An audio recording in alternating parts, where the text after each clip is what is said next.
Already won. Never be defeated. Already won.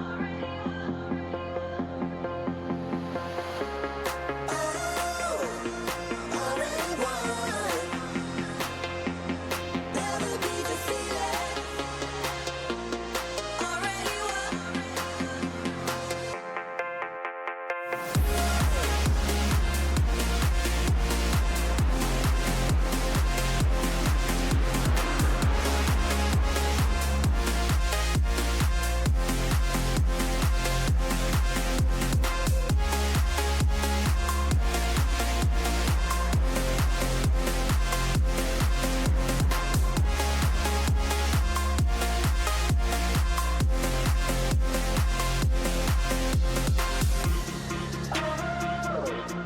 Already won.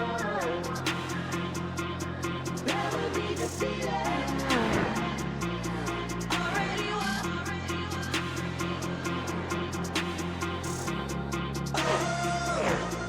Already won.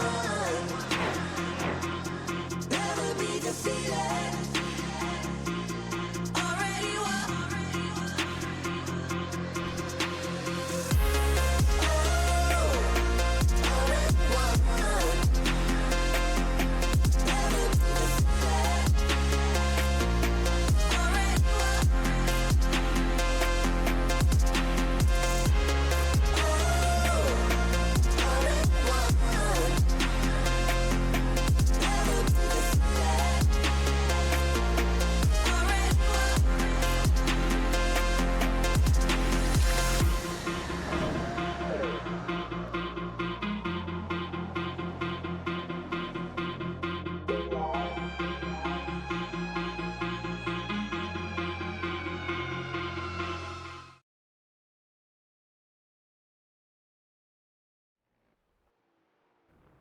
All right, and welcome everyone to another exciting evening of Track Limits Racing, round number 8, the finale of 2026, season number 3. We are back as we get into qualifying. I'm Fennicini, once again bringing you action alongside Phil Millie. How are you doing this evening? I'm doing very good. How are you doing? I have a very unique energy, and I'm very excited for this finale as a result. Qualifying underway as it spans. Let's take a quick rundown. I mean, quick rundown of these points that you so graciously put it together for us. I'm gonna have you lead us off, Phil. LMP3 Pro. How are those standings looking going into tonight? All right. So Luke is currently a no-show, and if that's still the case, then we have a really close shootout between Jaden Vincent and Mark Coyne for potentially a podium shift right here at the very end. Gian Cardoso, he's got a little bit of a buffer to Benjamin O'Shea and Scott Fleming. We're going to see how Gian finishes out the season, see if he can finish strong. But yeah, LMP3 Pro is going to be pretty spicy. Okay. So that's kind of the tail of the tape. Yeah, we'll see how it looks out. Not to be outdone, LMP3 am taking a quick look at that as we're getting through qualifying here. Cameron Robertson, 180 points to Emery Anderson. I would say Emery Anderson gets some good finishes, which we've seen some consistency, I think, building there throughout the back half of the season. May see them bring that fight closer together, potentially a swap, see where they finish within the LMP3 overall.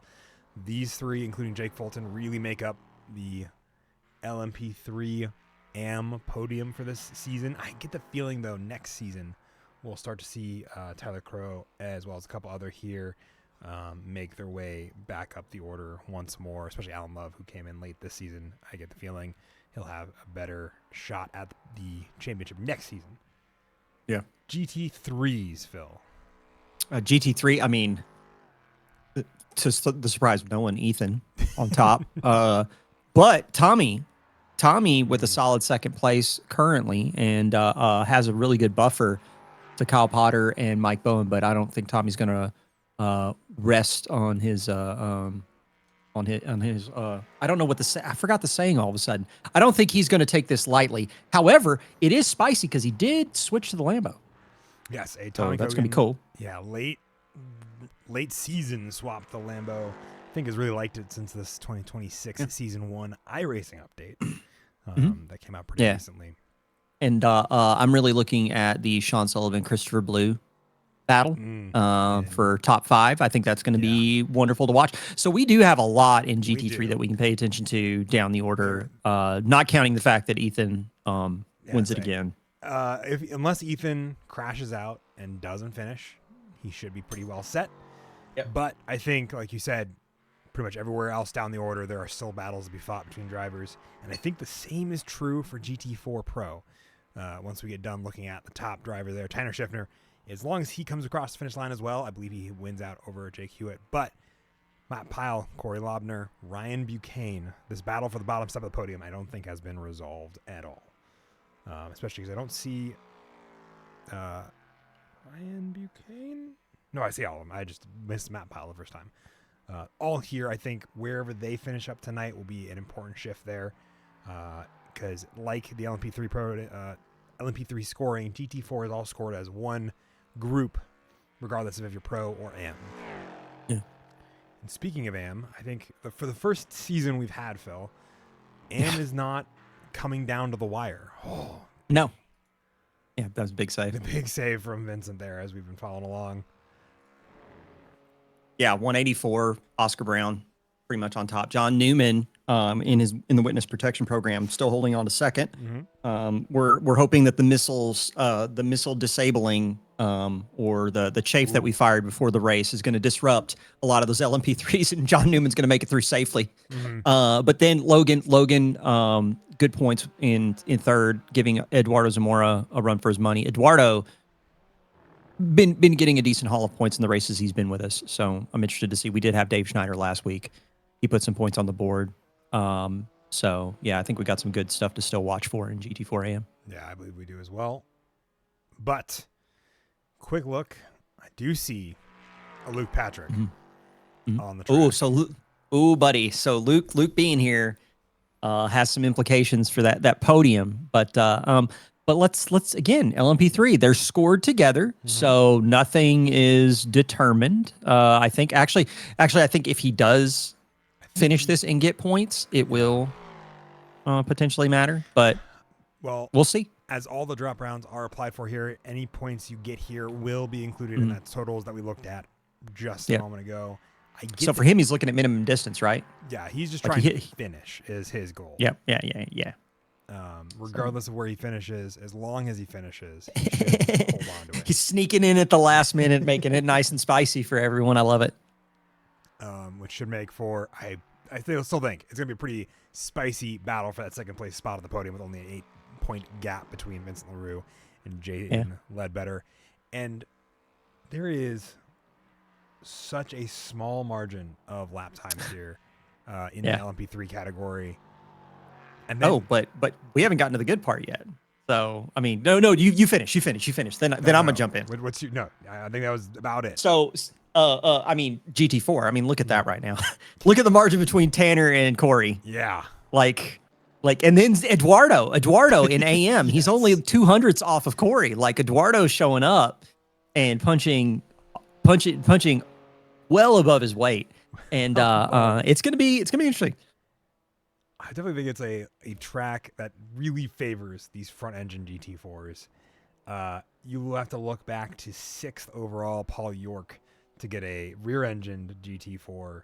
I mean, there's just a lot of front engine GT4s currently. Like, I think the up to date in the service, even with the new refresh they did with the new tire model and all that. I still think the newer ones are a little bit more responsive feeling in a few different ways that don't get changed with. Even with the updates that they did provide for all of them.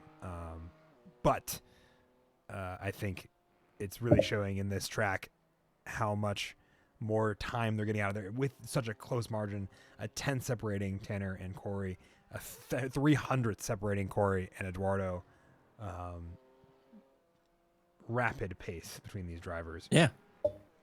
Might want to adjust your mic levels up. Jaden's talking in chat, but that's okay. Well, fucking try. You can give it a shot. I mean, I'll talk for a little bit, and then you can kind of see where I'm peaking, and then try to match it. But you're Benjamin solid. I'm the low one. Yeah, but Benjamin O'Shea coming in, improving his time, but not his position. Vincent with that 3/10 gap, almost 4/10 gap, really putting in some good numbers right now. And then looking right now at other lap times coming in, Ryan Buchanan pipping Corey Lobner to move into man. second now with 400. So GT4 it's gonna be spicy in Austria. So it's gonna be interesting. Not to discount the battle between Christopher Blue and Sean Sullivan. Only, I believe, 3/10 separating those two drivers. What? In GT3. Hold the phone, sir. Yeah. Just gotta say, this might be our first. We've got the Thief in chat subscribing with Prime. You might be our first person to ever subscribe with Prime, which is cool. So thank you for doing that. You. Am I still quiet? Mr. I mean, you're not quiet to me. Well, yeah, I'm obviously not quiet to you. But for the the driver, the people experiencing it at home. Yeah, I think we're. I'm still now trying to figure that out. I'm now in the No, I'm red kidding. in Okay. OBS, so I Yeah. think we're Okay, good. all right. But I will find out. Somebody will tell Yeah. me. Mildly terrifying, maybe, perhaps. I don't know. Always. For me, you sound good, Fen. Sweet, marvelous. Thank you for a strike. Cool. Much like we have good old many drivers. Yeah, G. Thank you, Mr. Ledbetter. Appreciate it. All right, qualifying coming to a close for our sprint race. Means we got a grid to walk through, and we're gonna see where everybody shakes down. Vincent LaRue on podium alongside Benjamin O'Shea for row number 1, Scott Fleming and Luke Patrick. So as long as Luke Patrick finishes, he's fine. So all he has to do is not die, which I think is doable. Yeah. Mark Coyne and Jane Ledbetter in row number 3, Gian Cardoso and Cameron Robertson leading off the LMP3 AM podium. Let me see here as well, which is Jake Fulton and Emery Anderson right behind Cameron, Tyler Crow, Alan Love in 11th and 12th overall, but in 4th and 5th in LMP3. And Michael Lively not getting a good time in. I get the feeling we'll see him move through the LMP3 order here pretty quickly. Yep. GT3. Phil, how are they looking? I think all 8 of those drivers.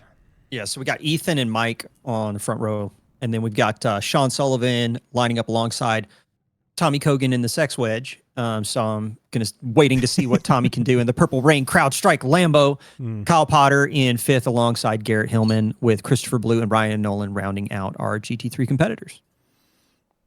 Awesome. And in GT4, if I get it right, Tanner Schiffner gonna lead off.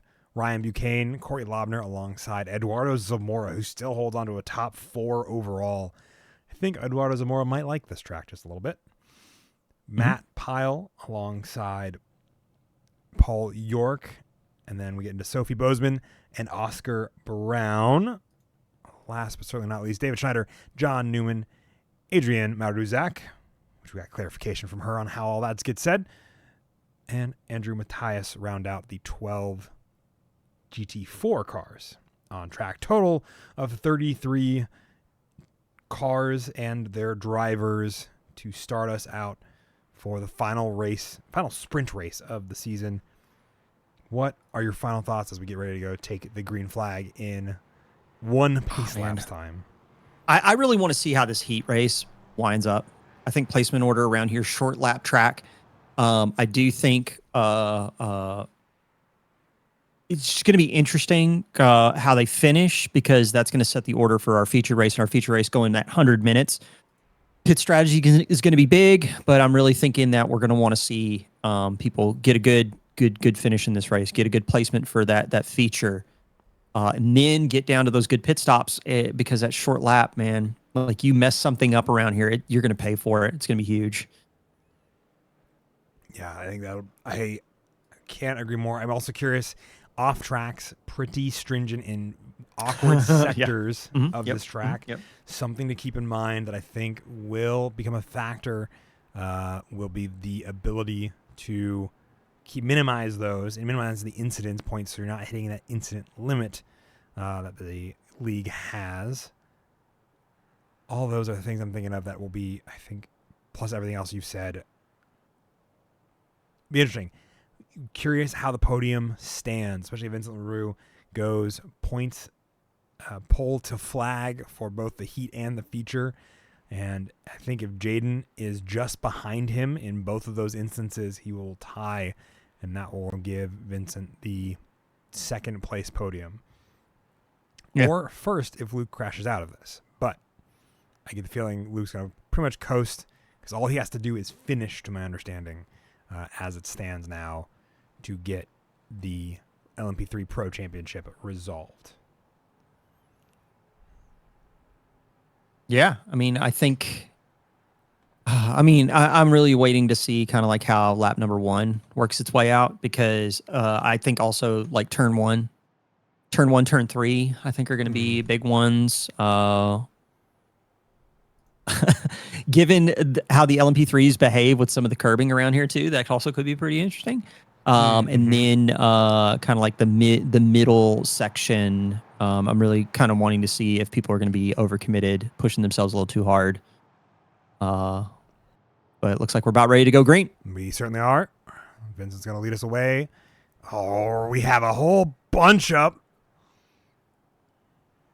Oh, wow. He holds them almost to the line. Holds him almost to the line. Gets a good launch over Benjamin O'Shea. I couldn't tell if there was contact between those drivers further back in the field because of the bunch up. Let's see. Oh, gosh. Mark Coyne getting spun by Gian Cardoso. Alan Love getting wrapped up in that. And here come the GT3s just up the road. Ethan Hamlet going to lead off a pretty solid start. A big three-way fight between Mike Bowen, Tommy Kogan, and all them. Gian Cardoso with a meatball there. As they all get through, Tanner Schiffner picking the launch point a little bit earlier, getting a better run. Corey Lobner going to get a great run on Brian Buchanan to end up. Potential 3 wide into turn 1. Not a potential. I think it's very real. Oh, they get it sorted, though. Look at Paul York shuffling up the back right there, taking the inside line. Looks like he might have a good approach into turn 3. He should if he holds on to it. He's right behind Matt Pyle at the moment, or sorry, Eduardo Zamora at the moment.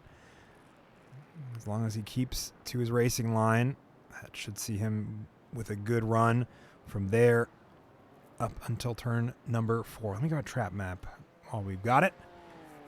For all those tracks, options there. Gian Cardoso into the pit lane with damage. Vincent LaRue losing out to the lead in the back half of this lap. Everyone else surviving lap number 1 in the LMP3 category. A little bit of a gap between the pros and the AM pole sitters. Podium sitters, I should say. Michael Lively working his way up the order. Mark Coyne trying to get back through as well from where he was spun on lap number 1. Ethan Hamlet, GT3s. Still working their way around. Keep an eye on what's brewing on track. Man. Oh, Sean Sullivan, I think in the background of that, finds himself spun out the back end of lap number 1.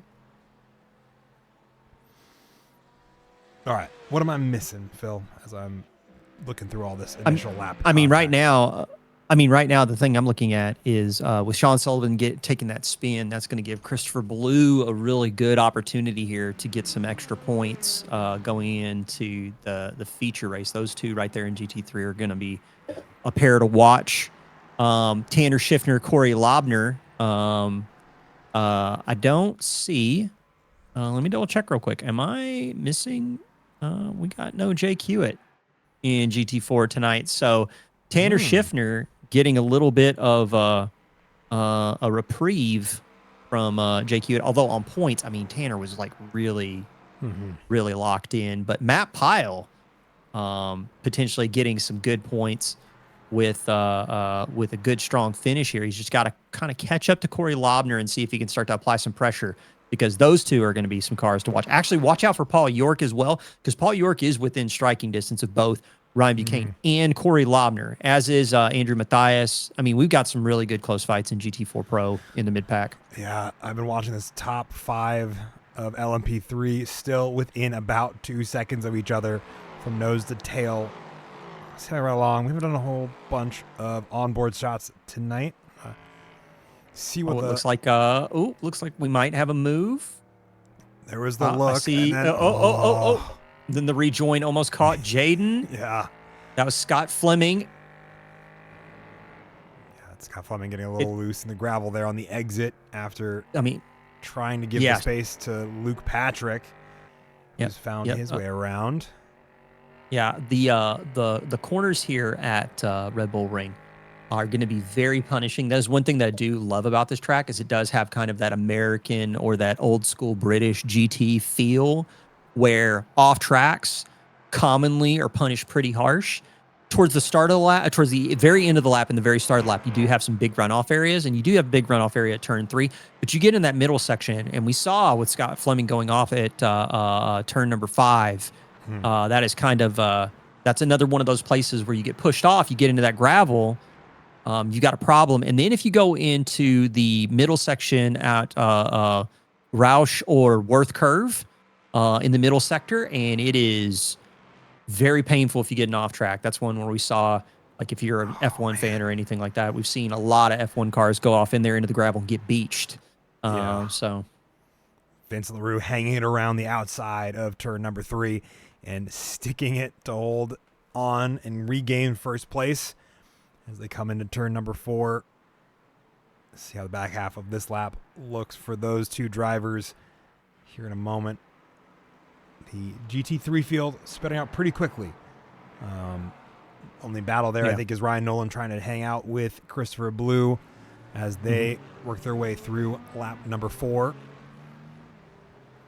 Lap times only a few seconds apart between GT3s and LMP3s. I think that's just largely how few corners there are for the GT3s to slow down.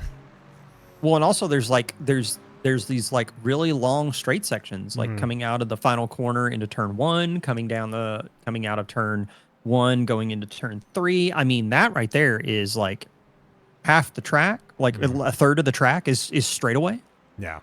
So it's probably what's the factor there, because GT3s do have more straight line speed than LMP3s. It's just the LMP3s have got the arrow. So middle sector LMP3s are gonna. That's where they're gaining their lap time. Yeah. Both those cars about 7 seconds to 10 seconds ahead of the GT4s. Who are about 37 seconds per lap. And keeping an eye on Corey Lobner here. About a second behind Tanner Schiffner. Paul York trying to get around Sophie Bozeman for 6th overall. Andrew Mathias, who was pretty quick in practice, still finds himself up 5 positions here in the sprint. Quick off track there for Sophie. Not sure that'll get qualified as a slowdown, but the slowdown for the pace is there. They're going to have to go too wide through the final couple corners. Paul York trying to pick the line. Looking for the over-under. Oh, he's going to get such a massive pull out of the corner because Sophie was going to have to take such an acute angle on the corner entry. And you got that bumpy part on the inside of the final corner. And, man, look at that. Is that Andrew Mathias in the background just waiting to see something go wrong? Like that and LMP3 traffic of Vincent LaRue, Benjamin O'Shea making a 4 wide down the straightaway from turn number 1 up into turn number 3. Technically 2 to number 2 is that little bend we saw right there. And traffic is going to make this go the way of Paul York and Andrew Mathias more primarily. We're going to cut off Scott Fleming and Jaden Ledbetter, who are trying to keep up with Luke Patrick and the front 2 drivers. Andrew Mathias applying the flashers. We've seen that at Homestead when he wasn't too thrilled with driving standards. And that continues here. Sophie making the look. It's going to hold it down the inside. Just able to have so much confidence there. Paul York almost running into her, trying to get that car going the right direction again. I think the big thing there was it was tough because Sophie had an LMP3 on the inside, and I think Paul York might have been thinking that Sophie was trying to crowd him off the track. It wasn't necessarily the case. It was more like, I've got this LMP3 on my side. You can't see him, but he's there. Yeah. Trust me. Well, and Paul York might have gotten the call for the 2 wide. I don't know that he maybe didn't hear it or expected there to be a little bit more wiggle room. That didn't happen. As these LMP3 drivers are working their way through traffic. Vince LaRue still being hounded by Benjamin O'Shea for the lead of this race as they get through the last couple of GT4 drivers. Yeah, this is pretty crazy right now. I'm just looking through the data of GT3 real quick while we're watching this, and it's still really just Ryan Nolan and Christopher Blue are the ones that are close. The GT3 field has spread out significantly across the rest of the track. So Ryan Nolan just going to keep hounding Christopher Blue. Christopher Blue, the lone Corvette in the field. I mean, I think now Ryan Nolan is the lone Aston Martin in the field. Yeah, yeah, because Garrett Hillman, right in front of these 2 drivers, is also in an Aston. The other one I was thinking of, Tommy Kogan, has abandoned to Lamborghini. Mike Bowen has gone to Acura. A couple of late race changes. Man, someone in the Chad Honda. Wow. All right. Currently Speaking of Garrett, second. that's who Thief's here to see race. So Garrett Hillman right now running in 4th, 4 seconds back from Tommy Kogan, but got a decent amount of space on Christopher Blue. So finishing in this order right now puts him on second grid, going in second row of the grid for the feature race. So Garrett's really going to want to keep pushing, try and hang on to this position because that's a pretty good place. Yeah, pretty good place to be. Definitely a solid finishing spot. Up 3 positions from where he started. Both Kyle Potter and Sean Sullivan, I think, getting a little bit out of sorts. Yeah. And check in Ryan Buchanan, Eduardo Zamora trying to get back into the position and improve further, trying to get around Matt Pyle. 2 tenths between these 2 drivers. Yeah. Not for in-class or I say in-class position, but in overall positions.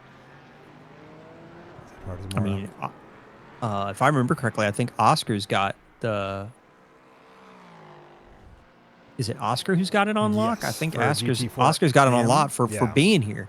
But at the same time, too, like Eduardo Zamora, if he can like really make up some ground here, get around someone like Matt Pyle and have that kind of buffer between him and Oscar Brown, that's a chunk of points that could definitely affect his season. I mean, he's currently sitting 4th in GT4 AM with 117 points. He's only, what is that? I want to say 7 points back from Logan Branson.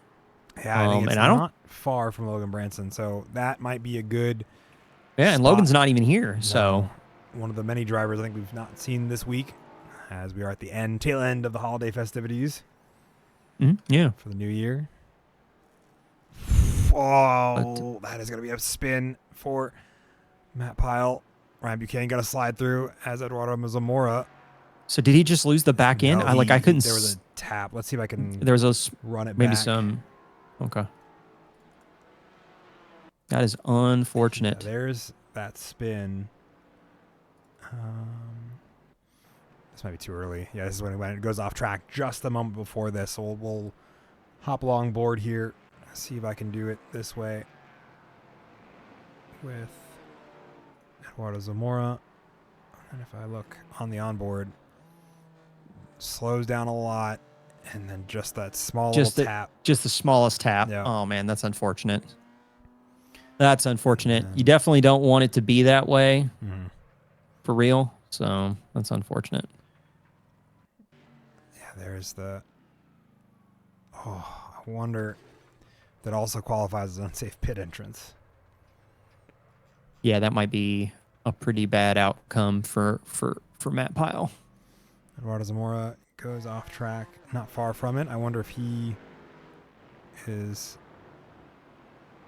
doing this to be in courteous. Yeah, I think in courteous. Yeah, I mean, hats off to him for being courteous. I mean, he's Yeah. not gonna. Was he gonna wait there the whole time until No, I Matt think Powell he- comes out the other? Oh, he goes to the pits. Yeah, Okay, he all right. toes to pits. So Oh, bummer. In chat, but you know, it happens sometimes. Happens to That- the best of us. it does. Did want to say Nuclear Duck hitting us with the follow. Thank you so much. We just hit our 200 follower goal. Wow, wonderful. We're just crushing the firsts right here. We got the first Prime sub, and we got our 200 followers. That's really awesome. Fans resubscribing with Prime. Nope, he's resubscribing with Prime. That must mean you must be the first. That might be, yeah. Well, I don't remember if I've subscribed with Prime before. With Prime. Yeah, All I wonder right, if all right. it just means I've resubscribed. I wonder if I resubscribed earlier. I don't really recall using Prime the first time. Yeah. around. Yeah. Either way, man. I mean, it feels like we're on a roll. Yeah. It feels like nothing can go wrong here. No, we're can only go up. It can. Speaking of only going up, Benjamin O'Shea now under fire from Luke Patrick. Luke yeah, Patrick Luke. is only going up and getting the But- fastest lap of the race this most recent time Wow. by. Man, I could not have planned for that if I wanted to. Yeah, isn't it great when you're there when it Mm-hmm. happens? That's crazy. So That's crazy stuff. now a second gap between Benjamin O'Shea and Vincent LaRue as Vincent LaRue consistently comes in about half a second faster than Benjamin O'Shea. Benjamin O'Shea, I think, looking at, you can see that tire lock up into turn number 3 there. I wonder if the tires are starting to fall away from him as he has overheated them trying to keep up with Vincent early on, and did so in a manner that was not the kindest on his tires. And we'll see here if that continues or improves.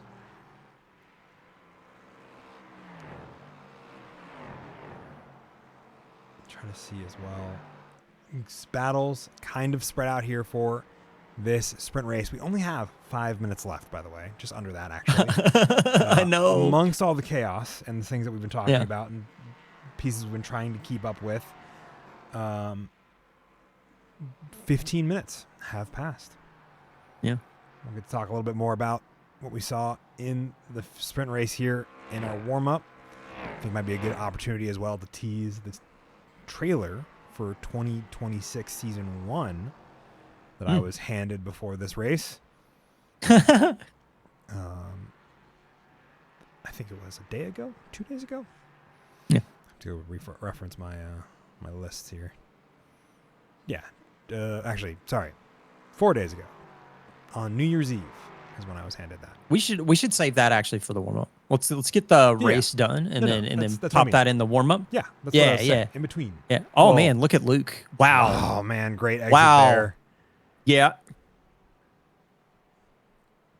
And then I'll see them swap positions. Luke Patrick, I think, getting not quite the fastest, but only by 5/100ths of his own personal best. We'll see him about 3/10 faster than Vincent his most recent time by. Curious if he's trying to come for that lead. I think if Vincent, unless Vincent has a moment, I don't know that he'll be able to catch up the 2 seconds there with only taking 3/10 out of lap with 3 minutes to go. Yeah. Vincent is just blitzing around here. Like What it is happening here? Oh my goodness. Sean Ron- Sullivan has entered the chat. Oh, Paul York trying to avoid getting wrapped up in this. He's trying. He is. As What? much as the GT3s are like, what's going on? He's like, I'm trying. Yeah, Ryan Nolan trying to stay out of the way of these two drivers. All three trying to find their way around. One Paul York who is just desperately trying to hold on and not be in the way. Kyle Potter, Sean Sullivan working their way around. Now within 3/10 of each other as they come up to more GT4 traffic. Sophie Bozeman pushed out, not intentionally, but as a byproduct of having Traffic. Traffic and having to see the inside line of GT3s. Yeah, it's the tough part, man. I think that the shortness of this lap, Mm-hmm. and we're seeing it too. Like one of the things that I think the audience might not be aware of, they might be wondering, like, well, why are the cars so spread out? Mm-hmm. When you have a short lap time like this, you have a tendency to see like the mistakes, like they mount losses very quick over the span of a short lap. Yeah. Whereas like when you have a longer lap, you might have a lot of like extension and compression of these gaps. But with this one right here, like the turns come at you repeatedly, quickly. I mean, we're only talking a 125, a mid 125 being the fastest lap in an LMP3. Yeah. And that's- even like the GT4s are running 137s. Like it's still quick laps for them too. Yeah, and then the GT3s in between of them are only running lap times 2 to 4 seconds slower than the LMP3s. So Yeah. 127s to 130s very Mhm. consistently for these drivers. It's a quick lap. It spreads out very quickly as a result because the people who find pace here, it's also such a unique set of corners. There's not a whole lot of repetition in the corner types here at Red Yeah. Bull, which is, I think, one of its strengths as a track. Mhm. Is Yeah. if you can find a flow through everything, it is you mount up the lap time advantages you gain pretty quickly over Yeah. your competitors as a result. And you can kind of see it there with the intervals between Vincent LaRue, Luke Patrick, as they get back into traffic. As we get into the last couple of laps here. Actually, I think we might be on the final lap, I think. Ryan Buchanan not wanting to get in the way of that battle, Yeah, which this will be- has This be it for Vincent and crew. become a shootout. Luke Patrick trying to find the last 2/10 to come across the line in first, but he will be unable to do so. Did close that gap down pretty significantly, but Vincent LaRue will come home in the lead. Luke Patrick a close second. Benjamin O'Shea going to hold off Jaden Ledbetter for third and fourth. All right. Ethan Hamlet getting through the back half of the lap. And the GT3 drivers all completing their final lap as well. It's also going to be interesting because of how similar in pace the LMP3 and GT3s are when we do get to multi-class traffic between those two drivers, which I imagine will have about the 30-minute mark, I want to say. I didn't see any of the GT3s get close to an LMP3 that didn't have an incident earlier. Yeah. But I think it's going to be a very interesting set of laps for those when we get into the multi-class traffic between those two drivers. Ethan Hamlet taking home another victory in the GT3. Mike Bowen coming home in P number 2 there. Only almost 4 seconds behind, however. Tommy Hogan. Well, look at that 28.8 to finish the race out from Ethan. Gosh. Oh my God. Oh, dude. Crazy. Rapid lap Take- times. Taking a look right now. So we did have some GT4s come across the line. Ryan Buchanan is going to finish out that third step of the podium with Andrew Mathias and Sophie Bozeman being your top 5. Paul York's going to finish 6th. Oscar Brown was actually towards the end of the race starting to get harassed by Dave Schneider a little bit. Ooh, all right. John Newman's going to come across the line in... Oh, hello. Corey Laubner was not able Surprise. to allow for his car to end up in the wall. All right. Whoops. Quick run of the heat race results. Yeah. Vincent LaRue taking home the win there. Luke Patrick only 3/10 behind because of traffic at the end there, holding up Vincent just a little bit. Benjamin O'Shea holding off Jaden Ledbetter by another 0.2 of a second. Scott Fleming, Michael Lively, Mark Coyne, Gian Cardoso rounding out those 8 GT or LMP3 AM or pro drivers, excuse me. LMP3 AM, Phil. Yeah, we didn't cover a lot of LMP3 AM, but Cameron Robertson finishing with I think a 1 position buffer on Emery Anderson, and Alan Love coming across 3rd with Tyler Crow, Jake Fulton rounding out LMP3 AM. All right, GT3. Ethan Hamlet going to take home the win there, only 4 seconds ahead of Mike Bowen, who had a pretty fantastic and consistent run. Tommy Hogan rounding out that podium. Garrett Hillman in 4th there, so great finish for him.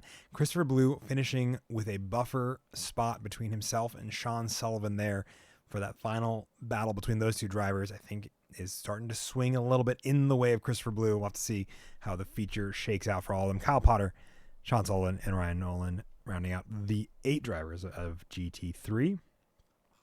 GT4 Pro, if I can find the button. There we go. Yeah, so with GT4 Pro, Tanner Schiffner coming away with the win. Corey Lobner in second. 3-second gap. They had a massive gap to the field. I think it was mostly because of traffic being such a huge factor. But Ryan Buchanan's going to finish ahead of Andrew Matthias, with Sophie Bozeman finishing ahead of Paul York and Matt Pyle. Matt Pyle and Eduardo Zamora came together, and that threw them both to the back of their respective classes. Yeah. Unfortunately, I think it was not how they wanted it to be, but how it ended up. Oscar Brown only a second ahead of Dave Schneider. I wonder if traffic also had a hand in that as well. John Newman rounding out that podium by force, not terribly far behind. Adrian Marazek in 4th, and then Eduardo Zamora in 5th. Those 5 drivers. Takeaways from the heat race as we get set to go into the feature. Yeah. What else? You want to go ahead and hit the trailer real quick while we're getting ready for them to grid up and stuff? Yeah, let's do that real quick before we run out of time, and we'll give our thoughts as we get through the pace lap here.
All right. I come back just in time for the grid. As a result, what do you think of the new season coming up? I mean, I'm excited. We got Detroit. People are going to hate me after that one. Like, ain't nobody going to be my friend after if we go to Detroit. But I think it's going to be fun. Like, I mean, one of the things that I appreciate about the sim itself, iRacing in general, and then one thing that I appreciate about the way we set up our seasons, the way we handle multi-class, that kind of stuff, is I do like how we tend to move in and out of kind of what is common or expected for multi-class racing in terms of, like, these are tracks we expect to see these cars at, these are tracks we don't expect these cars to be at. I think with the 2 drop rounds, adding in particularly spicy races this season like Detroit, I think are going to have quite the impact. Because people that, you know, play their cards right on a risky track, they're going to come away with some really awesome points and stuff like that, and that's going to be really good. So people are going to have to up their game next season. That's just the way it's going to be. Sorry, guys. Get good. I think it'll definitely make for some interesting racing. I love whenever we go to unconventional tracks in these seasons. A lot of them following the IMSA GTP calendar Yeah. for some degree this year. I don't know. I think it's going to be fun. It's going to be a fun race here. 2 wet races on top of the 10 race season. Yeah. I think will make for some interesting racing.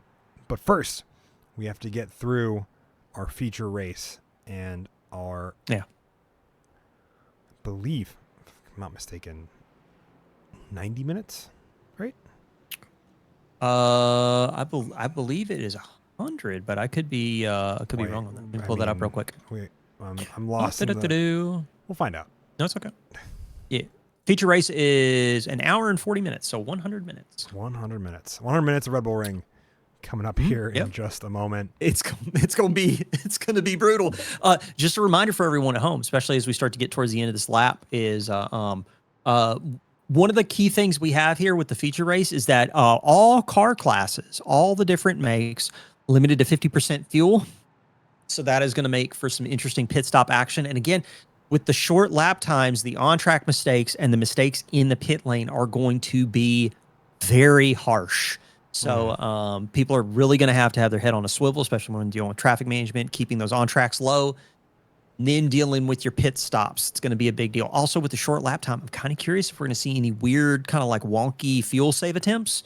But we'll find out. I'm sure Mark Coyne's going to find some way to figure out how to one-stop the race. He tries to every time. So anyway, him or Vincent were both notorious for fuel save strategies. But we'll see how Vincent first gets off and away with the start of this race. Holding them up once again, waiting for that green flag drop as we get set to go race, and finally pulls the trigger as they get set 3 wide just behind him as Luke Patrick gets alongside Benjamin on the inside, who goes onto the curb. Keeps it out of trouble, but now he's fighting Jaden Ledbetter just behind these drivers. Meanwhile, Ethan Hamlet leading away GT3. Pretty fantastic run for him, as well as Mike and Tommy Kogan for the podium there. All of them using that curbing. They're not afraid of it. They're in GT3s. Yep. The GT4 category, however, I think equally as calm. Tanner Schiffner leading away. Corey Laubner on the inside, holding on to that defensive line right behind him as they get bunned down. Leaving the pits. Yeah, Andrew Matthias, Paul York bumping just a little bit as they get through turn number 1. Ooh. Looks like we might have a crash in LMP3. Mark Coyne is in the gravel. Yep. And he's not going to get on track before the GT3s get there. Is that front left broken? I think that front left was not spinning. Let's see what happened here. It also involves, I think, Tyler Crow in the process. Oh, there's a high that I think. Oh, he just spun. And then there it is. Yeah. Now that front right is spinning, but it's just a little sad. Yeah, unfortunate. And that looks like that car is not driving straight. You can see that wheel. Mark Coyne one-stop strategy in effect. Here we go.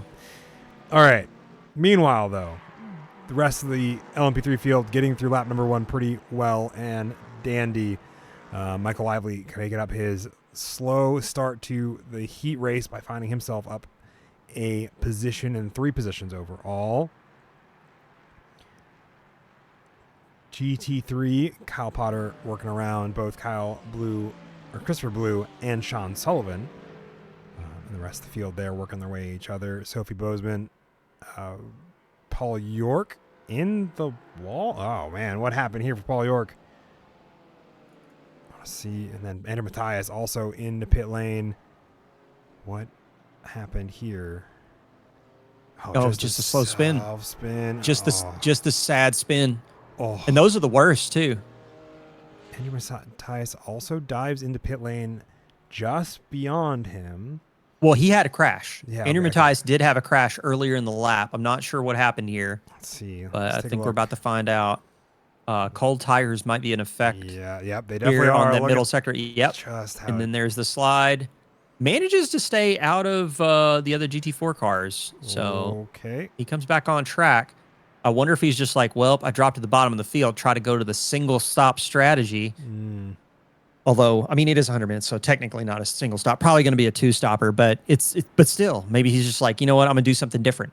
Might as well. Yeah. Well, I don't fully know. We'll have to see how those develop. I don't like to believe that that's the case. Meanwhile, Luke Patrick trying to get around Vincent LaRue for the lead of this race. A faster lap out of Vincent LaRue this most recent time by, but the 2/10 separating them states that Luke Patrick is on the hunt for an overtake as they get into turn number 4. First couple laps look pretty smooth. Otherwise, What happened there? I think he got just a little loose. Interesting. That was a very, very quick slowdown all of a sudden. He Yeah. just like threw the anchors out. So maybe a correction and then maybe a that speeding is penalty. so weird. Maybe, I don't know. That was just such a sudden slowdown. But at the same time too, the way that they handled it like was almost kind of coordinated. So it had to, I think, have been slowed down. Yeah. Or at least planned out of Vincent LaRue to be off the racing line. Meanwhile, Michael Lively trying to get around Jaden Ledbetter for. Oh yeah. I forgot. There was a drive-through for Oh right, one and of the Matthias for the drivers. feature. Yeah, That's right. That's why. Yeah. Forgot about that. Thank you, Jaden. Remember that now as well. We remembered it immediately after we were reminded after we forgot. Yes. So, But we got there. thank you, sir. Yes, We got there. We only deliver factual information the moment that we know it's factual. Yeah. Anything else we say before then, just take it with a grain of salt. To see what Michael Lively's seeing as he rides along and tries to get around Jaden Ledbetter. Lap times shockingly similar between these two drivers as they get into just a hint Little traffic. of traffic in the form of Andrew Matthias, who's served his drive-through penalty for Yep. Homestead, Miami. Oh my goodness.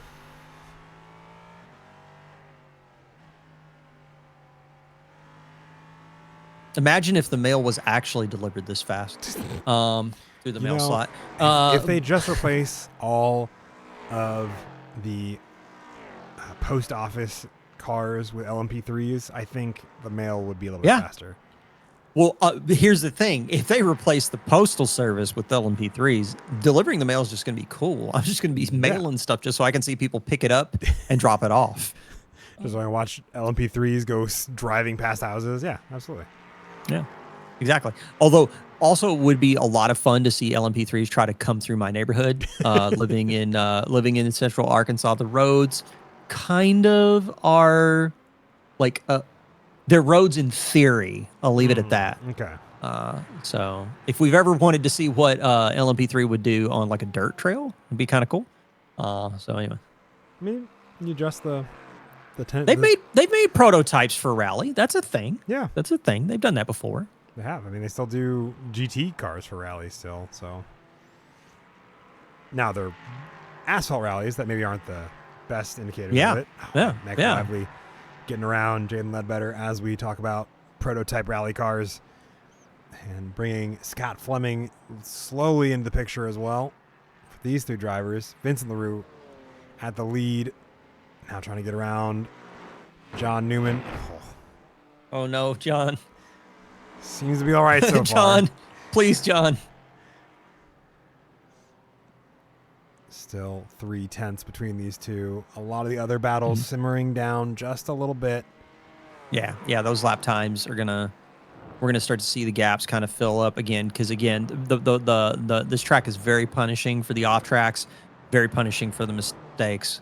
But you definitely want to hang around even when those gaps start to get a little bit wide because people do have to take those trips down pit lane, and the mistakes there are going to be very costly. So, yeah, especially if we bring in fresh tires because we are driving for 100 minutes, and how those impact the Cars around him. Howland Love, Jake Fulton, duking it out for third in LMP3M. 9th overall. Jake Fulton going to grab the inside line here.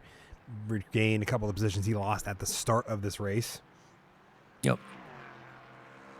Lots of exciting races up and down the order, if I must say. Like earlier on, we were in the heat race. This field kind of got spread out really fast. That is not the case here. Like it is spreading out. It is still doing kind of the spread that short lap tracks tend to experience. But with Sean Sullivan, like, I mean, keeping it really close with Garrett Hillman.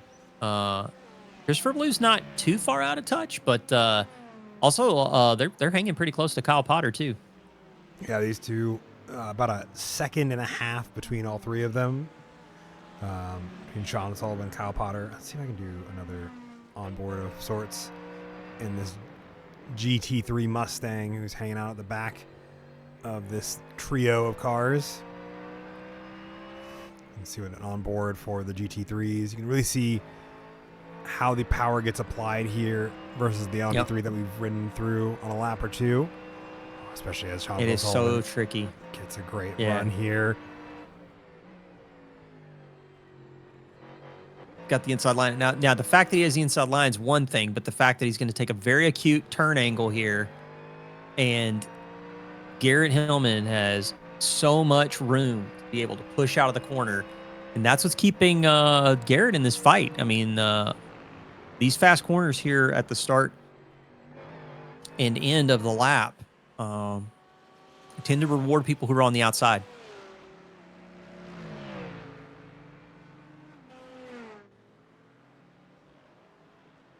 You saw it with Vincent LaRue as well earlier in the heat race, that how that the outside line can pay off, especially in these acute corners that are kind of the start and end of the laps here. Yep. Mark Coyne working his way back up through the order of the LMP3s, or the GT4s, to get back to the LMP3s from his spin and incident earlier. So I'm just like looking through the field again and just taking a peek. Man, it is just so close between these two right now. So they're going in to Roush and into Worth Curve. And Sean Sullivan continuing to harass. Yeah. Like he's just trying to throw Garrett off his line a little bit as they get ready to go into the penultimate corner here. At I believe this corner is named after Jochen Rindt. I believe so. The posthumously award. I think the only posthumously awarded F1 World Drivers' Championship. I believe so. Yeah, I think so. The only posthumously awarded one for the amount of success that he had prior to his death in that season. Yeah, meaning he was successful. I think he passed away like either 1 or 2 rounds before the end. Yeah. So that was pretty crazy. I'm glad racing in general is much safer, and I'm also glad we've got sim racing, which is most of the time very, very safe. Yeah. Unless you have a direct drive wheel, in which case if you're crashing, let go. Yeah. The adage that gets told in real life racing of letting go in the wheel when you're in a crash is also applicable to direct drive wheels. Oh man. Kept it out of each other. Deploy the flashers.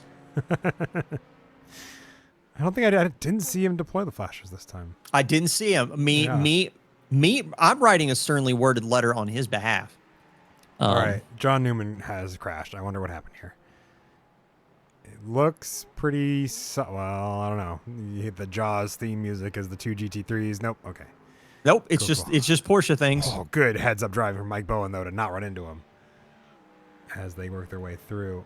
As a result, though, Mike Bowen's now 4/10 behind Ethan Hamlet. Yeah, Mike Bowen is taking the Chad Honda and going full assault on the Mustang of Ethan Hamlet. If you listen close enough, if you put your ear up to your monitor, you're going to hear the VTEC kick in, and that's what makes it very immersive to drive the Acura. I was like, if we get an onboard, do we hear the VTEC kick in? No, because I don't think VTECs are real. They can't hurt you. So into Schlossglow, I can never pronounce his name. I always mess up this corner. Turn number Schloss Gold. 4. Schloss Gold, Yeah. It is. It's a tough one. Me being dumb American, I can't say those names sometimes. But yeah, now working their way through the traffic here in the mid corners or in the middle sector, and Mike Bowen is really hanging with Ethan here. Yeah, traffic is aiding him in the process, but I was to say, traffic giveth and traffic taketh away.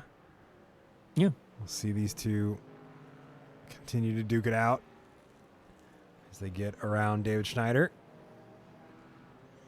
who is currently just a few tenths ahead of Oscar Brown, who said in chat earlier, ooh, Ethan's letting him by. I wonder if there's a slowdown there. Yeah, it looks like Could Ethan, it be that? Ethan, Yeah. I got the black or the furled flag for Ethan, so I think he is serving a slowdown. I don't know if that is Mikhail Lima. If so, thank you for the follow. Appreciate you.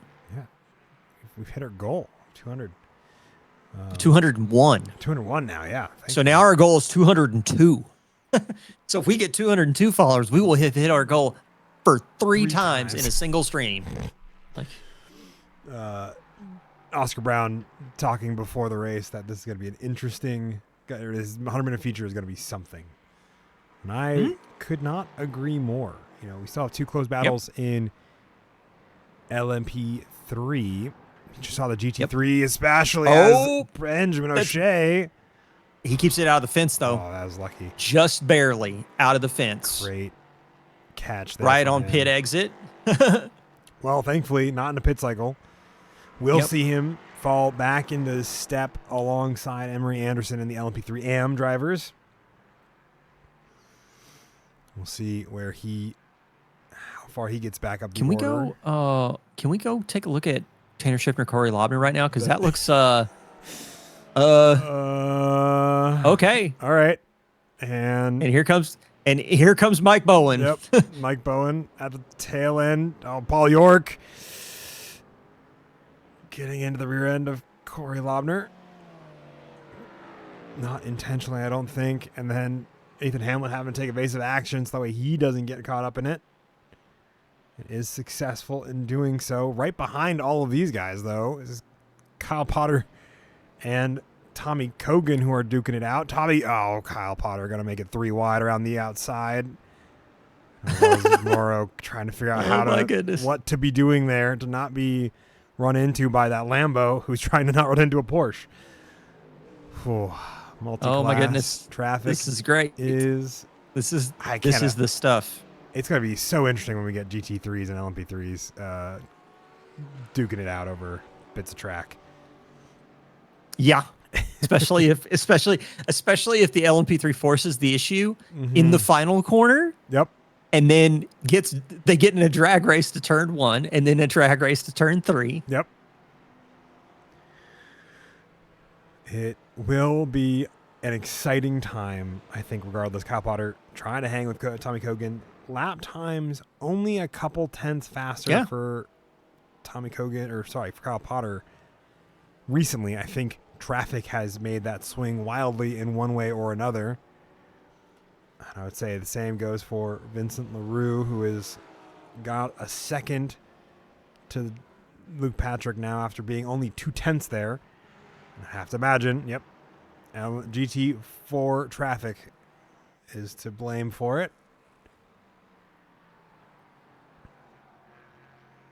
And this is crazy. So, yeah. What were you going to say, sir? I was saying we're almost 20 minutes in. I know we're not like 15. We're not even like 15 minutes away from pit stops yet. So it's going to be crazy. Like it is going to be some loony stuff we're going to be watching. And I'm just looking right now and I'm seeing like in GT4s, right? Like Eduardo Zamora is not far from Ryan Buchanan. Sophie Bozeman's not far off. Yeah, Matt Pyle moving up the order too. Matt Pyle's all the way up into 8th after starting from the pit. I still see John Newman in the pits. Is he just getting repairs? Like what happened with John? He just entered. No, pit John's lane. on his out lap. No, he was in for 17 seconds. Yeah. Is John Newman trying to pull a two-stopper? I think it'd be very doable to do a two-stopper. I'm really kind of curious now. Is he going to do like the Giga save and then like try and two-stop this thing? That'd be wild, right? That would be, I think, very That'd wild. that'd be pretty wild. Ethan Hamlet But slowly catching up to Mike Bowen. yep, Ethan Hamlet is gonna try and get the Stang back out in front. Vincent LaRue is really gaining on Luke now. Well, lap traffic of GT4s is definitely Oh, making and this. Paul York. Paul York. Oh, Paul York once again in turn number one. We got to get some witness protection money for Paul York, Yeah. everyone. We got to put together the collection plate.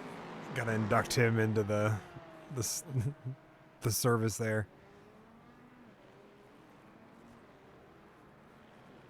Oh, Vincent LaRue trying to get around David Schneider and Matt Pyle, able to do so.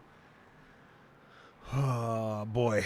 Benjamin O'Shea also trying to get around Cameron Robertson to get back up into the fight with the LMP3 Pro drivers. Cameron Robertson going to open up that door, let him through, and then make sure he sticks in front of these GT4s to keep up his own race and the great 2-second gap he has over Emery Anderson.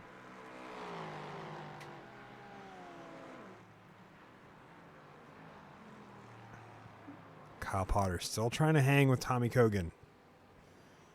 Ethan Hamlet also now down inside 3/10 on Mike Bowen. Now the lap times are not like super representative right now. I think traffic is being the bigger influence here. But now that's down to 2/10, growing a little bit actually. And John Newman, ladies and gentlemen, on track, continuing to survive and to thrive. Just going to keep hoping for John Newman's safety.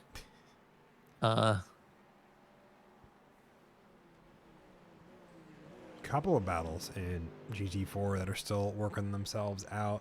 Yeah. I mean, we Adrian. got battles throughout. I mean, it's kind of crazy, actually. Say Adrian Marizak trying to catch up to Andrew Matthias. I would say she's doing a pretty solid job running about, well, up until traffic, I think, didn't end up in her favor. Was running about a second a lap faster. His most recent couple of laps to Andrew. And then, We got a heating up race between Ethan Hamlet and Mike Bowen. oh yeah, there's a 10th there. Ethan Hamlet looking to get back onto the top step of the podium from where he had to give it up for the slowdown. I wonder if we're going to see the look at the turn number one here. They are within 2/10. Yeah, Ethan would be being patient here. I Not really wonder- wanting to. I wonder if he's just playing the Show field them- game. You know what? That also. I mean, he's smart. I'm not. So that totally could be what's happening here. I mean, he's caught back up to Mike Bowen within fluctuating between a few tenths. Largely seems able to hang out, and if he can just do some solid fuel saving, I think he'd be very likely to make his final stop a little bit shorter. And I wonder if we'll use that to try to leapfrog Mike Bowen to the end. Dave Schneider's in the pits at the 22-minute mark. Okay. Well, he's actually, he's in the box right now. Coming up on the I think this is going to be a short one for him. Real quick, just to give some people at home maybe a little bit of education about the fuel stops and stuff, because I'm kind of curious now with your theory is if Ethan Hamlet is going to basically drive in Mike Bowen's draft the whole time, he's got a couple of options available to him. First, he can pit with Mike Bowen, like stay in the draft, pit with Mike Bowen.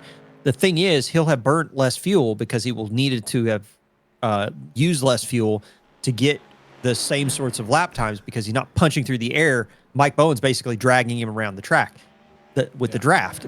If he's got more fuel in the tank because he used less, that's less time spent with the fuel going into the car.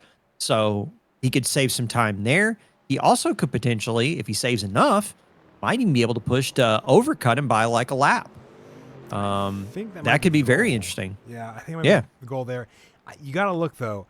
Mike Bowen did just set his own personal best as well as the class fastest at a 129.42, which is 700ths faster than Ethan Hamlin, who also just set his best at a 122.49. So it could entirely be that Mike Bowen currently is just faster than Ethan Hamlin. And that there is zero fuel saving plan happening out of Ethan Hamlin, and it is entirely You might just want to speed there. You might want to tune into this battle with Ryan Buchanan, Eduardo Zamora. There was a bit of a tussle back and forth. I think it could have been involving some LMP3 traffic, but Eduardo Zamora is still hanging close. Let's look at the pass itself just a moment ago. We're going to see a good over-under out of just a, once again, hanging around the outside, try not to get involved. There is LMP3 involved in this pass. And these two now also, I think, working with Sophie Bozeman in the mix. She's working her way around, and Mike Bowen just keeps getting faster too in the GT3s, and the lead there, or 129.319 to the 494 of Ethan Hamlet. So that gap remains, has multi-class traffic. It adds to this battle between these three drivers.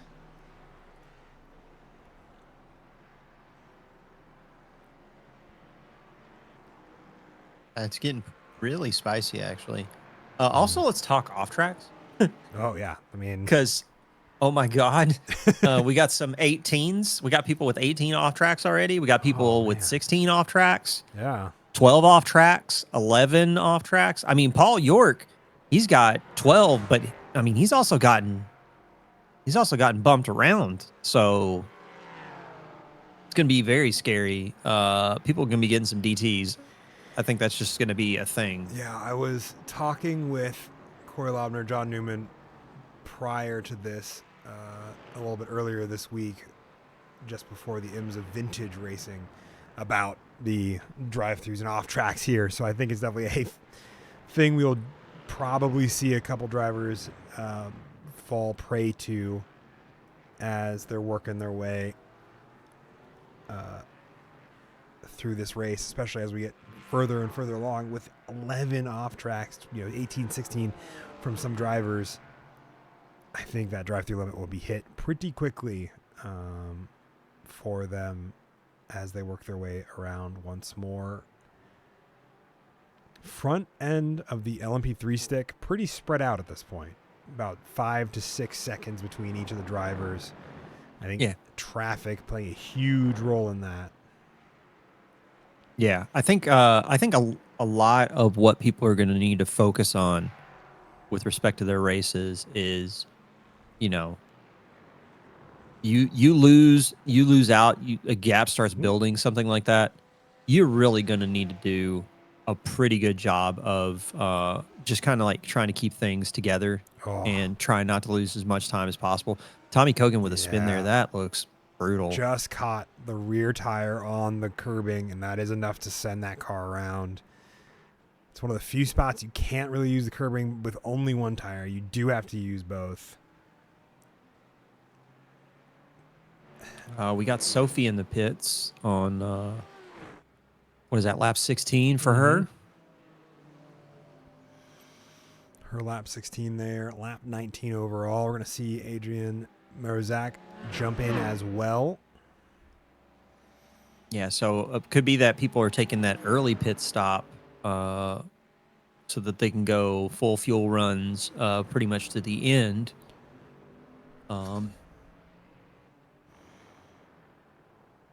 Finally, after a handful of laps, Mike Bowen has a slower lap than Ethan Hamlet, and the gap closes down once again. Vince LaRue staying out. Luke Patrick, Benjamin O'Shea diving in from LMP3. Ken Robertson. I think we'll see a lot of the LMP3 diving in for this first round of pit stops at the 27-minute mark. Does that make this a 3-stopper? Oh, I would guess like the default position is it's going to be a 3-stop Okay. race. Default position, because if you're thinking like 30 to 35 minutes per lap, right? Yeah. That gives you about, if I'm understanding it correctly, if you got 35 minutes per stop, you would get, what would that be? Math, it's hard sometimes. You would have 105 minutes, right?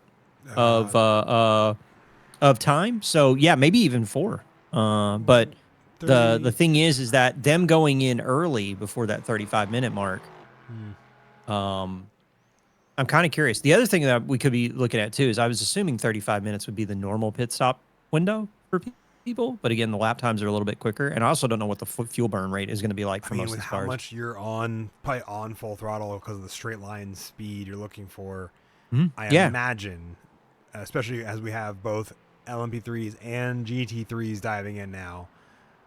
Yeah. Vincent LaRue, Michael Lively, Jaden Ledbetter, pretty much everybody who stayed out an extra lap. Scott Fleming getting one more in as well. See if Emery Anderson dives in for his pit stop. Looks like it. There's the look. Gets it in nice and tidy. Scott Fleming going to stay out for one more. Going to jump out within a bunch of the GT4 traffic that has made their pit stops over these past couple laps. Very similar fuel windows as a result of all this fuel burn. Yeah. I'm seeing Scott Fleming still out. So what we're looking at right now is we're looking at the folks that are going to be going for the mega, Oh my gosh. overcut. So as people are going to start going in like really, really late in their stint cycles, those are the people that are going to be really trying to like push and to try to get the number of fuel stops down. So like, for example, Ethan Hamlet, still out on track, has not pitted yet. Is Ethan going to try and make this a 3-stop? That's a question. Although he's coming in right now, I don't know if he can pull that off. Maybe he can do it. Because if you think about it right now, he's pulling into the pits right now. If he's in the pits for 55 seconds, 60 seconds, something like that, he might be able to squeak out the 3-stopper. Sorry. Crash for Go ahead. Adrian Marozak. I think just cold tires. Oh, Yeah. just the slowest of slides. They are not cold now. Well, yeah. It's one way to warm up your tires. Left side is in the window. Yes. Now it's getting the right side into the window. Well, I mean, both sides slide, so both sides warm up. It's really getting that heat to dissipate throughout the entire tire. That ends up being the issue. Yep. Yep. Scott Fleming coming in for his first pit stop. I think it's going to be a 3-stopper pretty successfully with a very splash and dash of a pit stop at the end for a lot of these drivers. Yep. You see Scott Fleming on the jacks to get tires done. Luke Patrick losing very little time in the actual pit cycle, but coming down, losing a second in lap time. Since then, getting those tires back into temperature and back into the window to Vincent LaRue. Still about 6 to 8 seconds between all these drivers as their times change. Jaden Ledbetter, I think, has the longest pit cycle out of everyone and ends up down in 6th as a result. Now, here's a developing story as a result. If Jaden stays this far behind, I think you will lose out P2 to Vincent LaRue. Interesting. The Very 7-point or an 8-point gap going into tonight. I think it's now a 7-point gap as a result of the sprint race finish.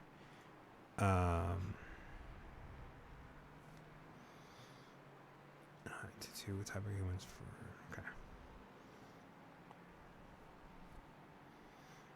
So I think, especially given Andrew Mathias, he's stuck in the middle of the track. Oh no, Andrew, he gets it turned before without any issues.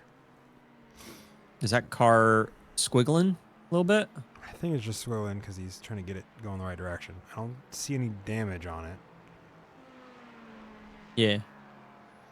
Looks like it just got a small self spin. Yep. Adrian coming into pit lane for a minute. Was that another crash? Yeah, it was. I wonder what happened. Take a look there for Adrian just after. Or no, this is the same one. Yeah, it's the same one, I think. Nope, Yep. it's a second one, a lap later. Oh man. And then it gets Same flagged one. for, I think, an unsafe pit entry. Unfortunate. Oh. The pit entry, pit exit around here is a bit of a thing. Yeah. I did want to talk real quick Mhm. about those pit stops because you were talking before. In GT3, pit cycle was pretty consistent with time in the box, Okay. but that's not the whole story, Mhm. right? Because you take a look at Kyle Potter, who comes out of the pits 51 and a half seconds, now up into third. Man. And I mean, that was big time. And Tommy Kogan, 51.93, he did have the incident Yeah. with the spin. Garrett Hillman, Christopher Blue, 53 and 54 seconds respectively. So losing out Interesting. big in the pit stop cycle. Slower pit stop cycle for him.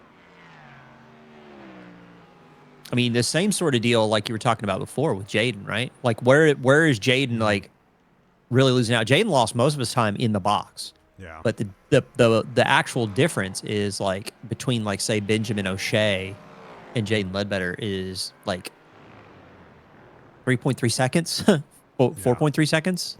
Like it's a big difference.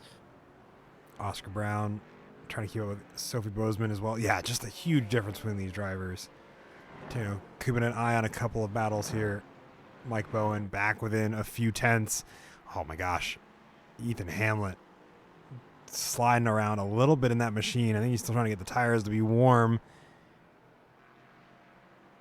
from where he's opened that up. Vincent LaRue trying to get around both of them in the process. And given how similar the lap times are, it's going to be unique. Oh man, and here we go. What were we Oh, saying my before God. about LMP3s? Yeah. Yep. And then, Although it does look like I think Ethan was just gonna let that go. yeah, I don't imagine. I don't think he was gonna force it. No, I wouldn't either. But that's also going to give Mike Bowen more of an opportunity to keep close within 2/10 as we get through another lap.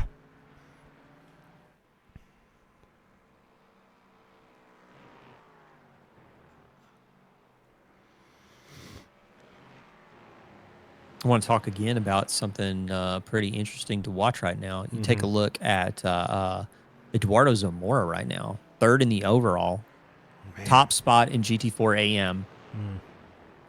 The man is plus 11 for this race. Gosh. So Eduardo Zamora is driving the doors clean off of the Bimmer. Yeah, I think he, much like Matt Pyle after that heat race,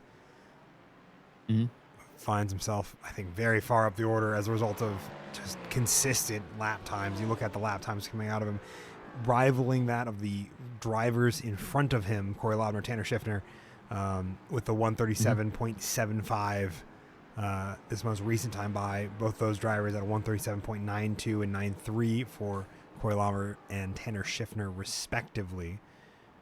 Yeah. So I'm curious to see how much more we'll see that gap close between Corey Laubner and Eduardo Zamora over the next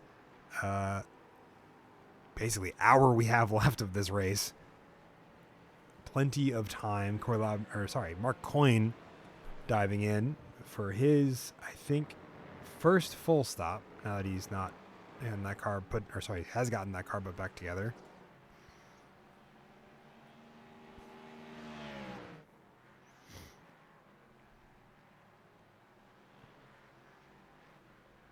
This is a battle I keep coming back to in the GT3s. I think it's very fun to see even Hamlet sweat a little,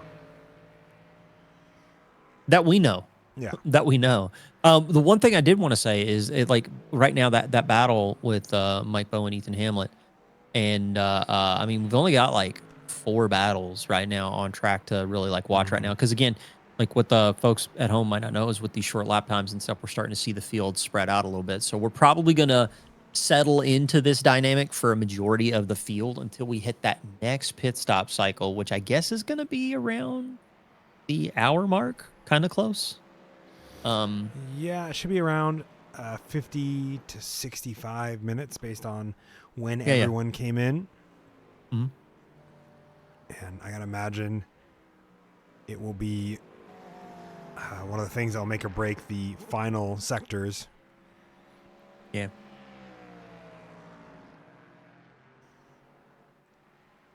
Just Okay. get such a good slipstream and then just not close enough to make the dive. Michael Lively going to have to think fast, figuring out how to get around Mike Bowen. With how similar the pace is between them, it's gonna be And is unique. Ethan boxing? Is Ethan boxing Michael Lively in? I don't think I don't Ethan- understand. No, Michael Lively just isn't fast enough to get around him and Mike Bowen at the same time. That's crazy. That's so crazy. Michael Lively gonna flash to Ethan Hamlet and push the issue. We talked about this being a little bit of an awkward one. This is Yep. another one of those instances. Yep. Ooh, Paul York labeled as crashed. Did he? Man, he has just had a rough Red Bull ring. What? Where's? Oh, too much rotation. Catches it, but then spins out. Oh, and just loses. Oh, that's tail. oh, the wing's off. Wing. That's unfortunate. Paul York just having an absolute, like, a torrid race. I feel bad. F's in chat for Paul York. Please give me the Matrix meme, not like this. The Matrix meme. Anyway, back to. Go ahead, sir. I'll say I'm checking in on Jaden Ledbetter, seeing how he's faring alongside Scott Fleming, getting around him after a little bit of traffic, and seeing these two still within a few tenths of each other. Jaden not making a ton of headway, and then almost getting off track there. Just going to see that fight come back to us. Curious. Jaden just trying to figure out. Jaden getting lots of practice putting his heart in his throat. And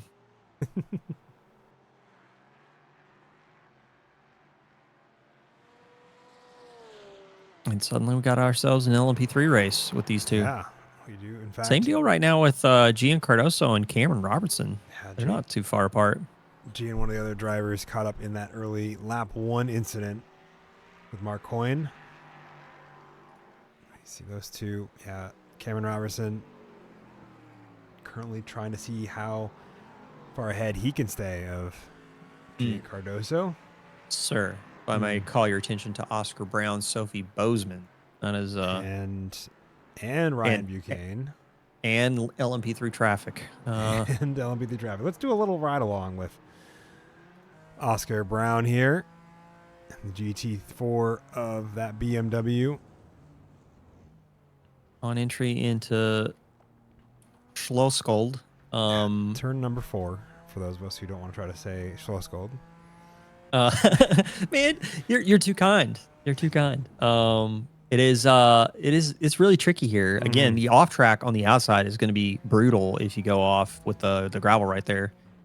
And I also kind of wonder if the tire model has been catching people out, especially probably early in the stint. That mid sector has got to be really sketch, as opposed also the end of the lap too, that downhill section, because I mean it correct me if I'm wrong, this is off camber. This one is like neutral camber. This one gets really into some interesting camber, off camber into on camber dip, which can cause a little bit of stress on the tires, especially on the cold laps. You have to be really careful. So I saw Paul York. I think you're correct that the first one is more off camber than the second is. Now that I'm thinking about it, I have them backwards. But yes, in short and on cold tires, definitely not a easy task.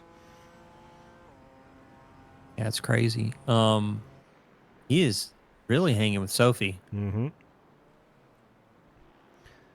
Oh, has a little bit of faster line. Tries not to bump into that Mercedes AMG just in front of him. Garrett Hillman, I think, fighting Mark Coyne, if I'm looking at this correctly. Yep, Mark Coyne working his way around.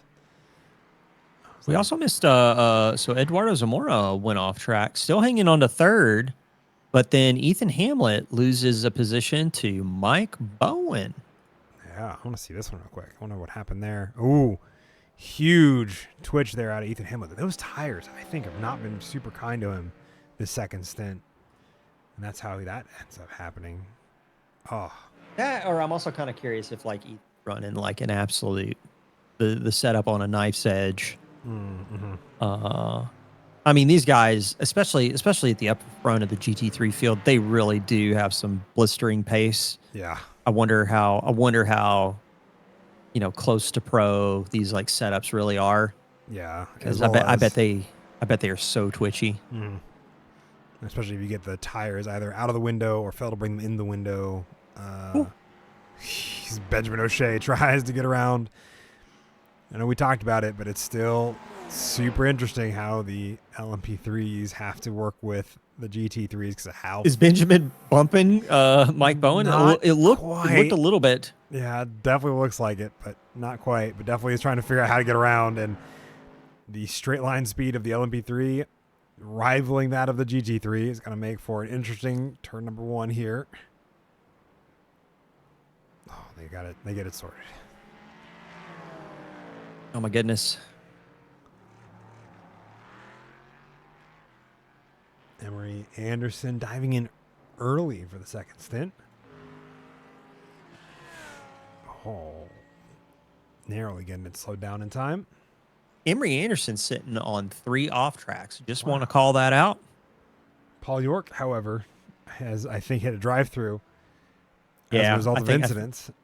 I don't. Yeah, think, also just like getting bumped around. I still don't think he has a wing. No, I don't think he's aware that he has lost his wing. Which somebody should probably tell him. Yikes. If Maybe you know what he might have been doing too. He might have lost the wing, and he's like, you know what I'm gonna do? I'm gonna wait until I get the DT. If he was on the limit, and then go into the pits, so that way he doesn't run in the situation where he's taking his pit stop after the DT. But I don't know. one of the two. Don't look to me for solid strategy. That's not what I'm here for. I say the numbers that I read to sound smart. But anyway. Gene Cardoso still trying to catch and pass Cameron Robertson for P7 overall in LMP3. Pretty close one. That's ebbs and flows. Once again, finds the two of them within a few tenths of each other. As Gian tries to get around. John Newman going in the pits. Ooh, yeah. John Newman diving in. David Schneider also in. Cameron Robertson putting on the defensive line to try to keep Gian Cardoso behind. Gets a great exit out of turn number one. This one's really close. Oh no, Paul York labeled as crashed once more. Man, I feel for that dude. Oh, in a high speed.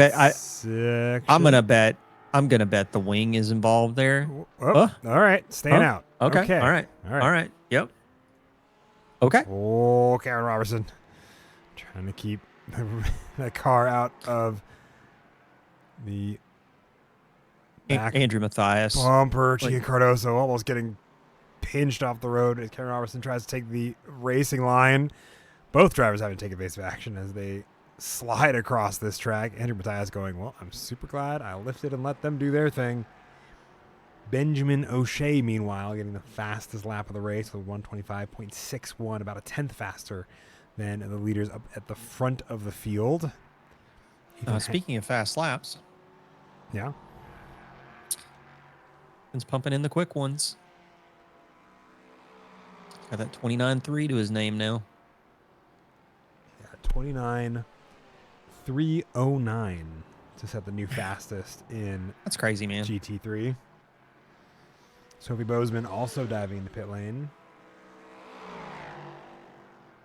Dave Schneider getting a black flag for incident limits and a crash to boot. See what happened Unfortunate here. for Dave. Coming Wait a minute, in- huh? Oh, Wait, huh? oh, I wonder. Was that braid fade? You think that's brain fade? Might have been brain fade. That Might or have been a technical failure? yeah, it looked like a technical issue. Yeah. No, and there's the look out of Would it- Giancarlo going into turn number 4. Kyron Robertson pushed off the Ooh. not intentionally, but pushed Yeah. off the track a little bit as a result. What you got? I gotta wonder, like deep down, like when it comes to like the kind of like race approach, the gear, like the whole package when you're looking at a driver like Luke Patrick, Vincent LaRue, Ethan Hamlet, Mike Bowen, like you're like thinking to yourself, like these guys probably have like the absolute pinnacle of kit. Wouldn't it be like hilarious if Ethan's like, no, I just drive like a Logitech Wingman Navigator. One of our fastest drivers we had on the team for a long time drove with a G29.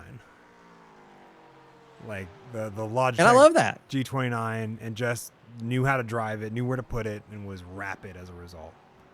Yeah. Yeah. But yeah, it's all crazy stuff. But Yeah. but right now, so Cameron losing out to GN, and now he's got to find his way around Kyle Potter in the Porsche. Mm-hmm.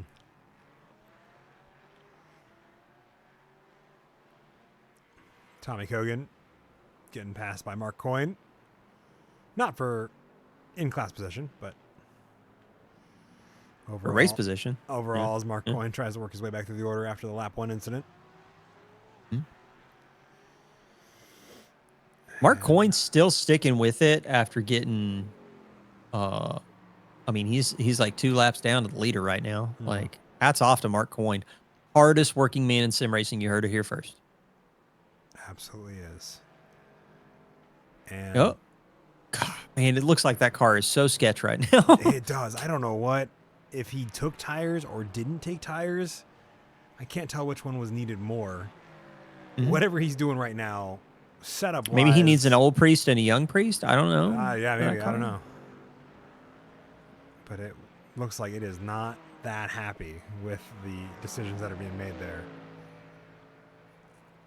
Coming up to the hour elapsed point. We are halfway through this race. 50 minutes to go. 50 minutes in the bag. And I would say at this point, from here to the end, 2 stops for these drivers to do it successfully. As Mike Bowen continues to build the gap between himself and Ethan Hamlet. Yeah. And I don't think I have my cameras set up. Well, that's the deal.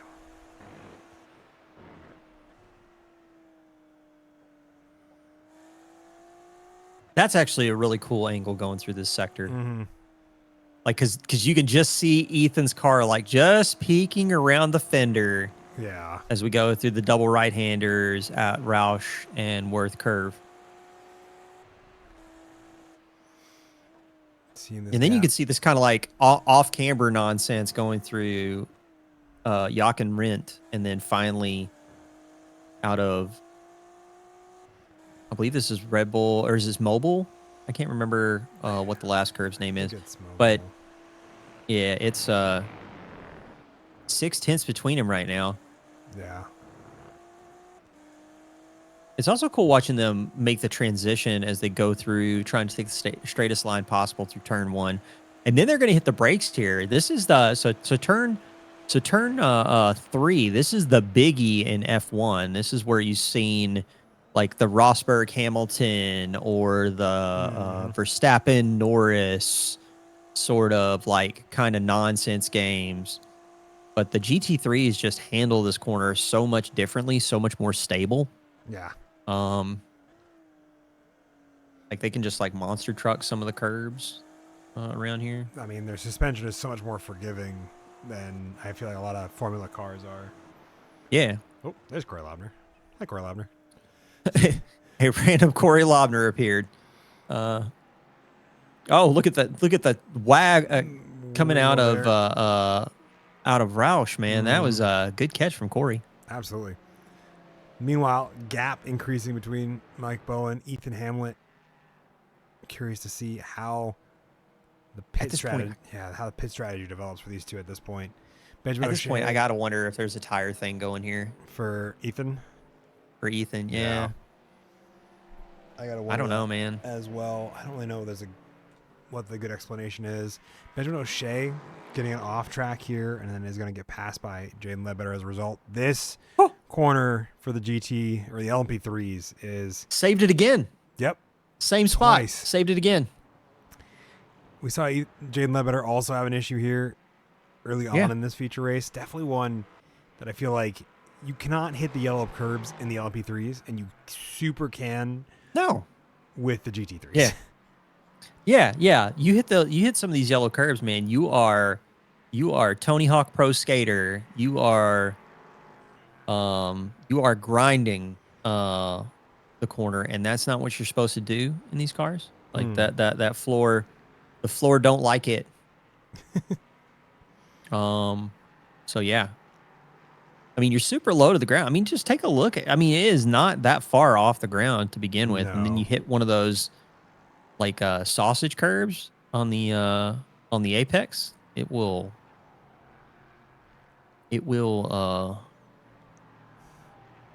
ruin your day. It certainly will. Meanwhile, not a battle for position for any of these drivers in GT4. Paul York. Oh my God. But a few moments later. No, Paul. But all three trying to continue their races. Ethan Hamlet, meanwhile, catching up to Mike Bowen.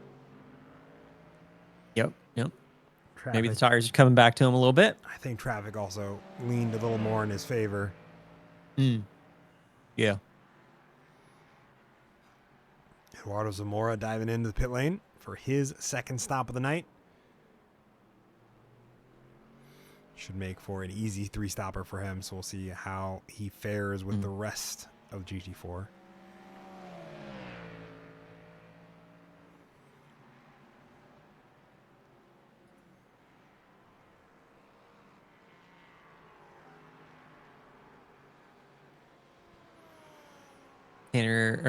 Christopher Blue diving into the pits. Nope. That's a wall.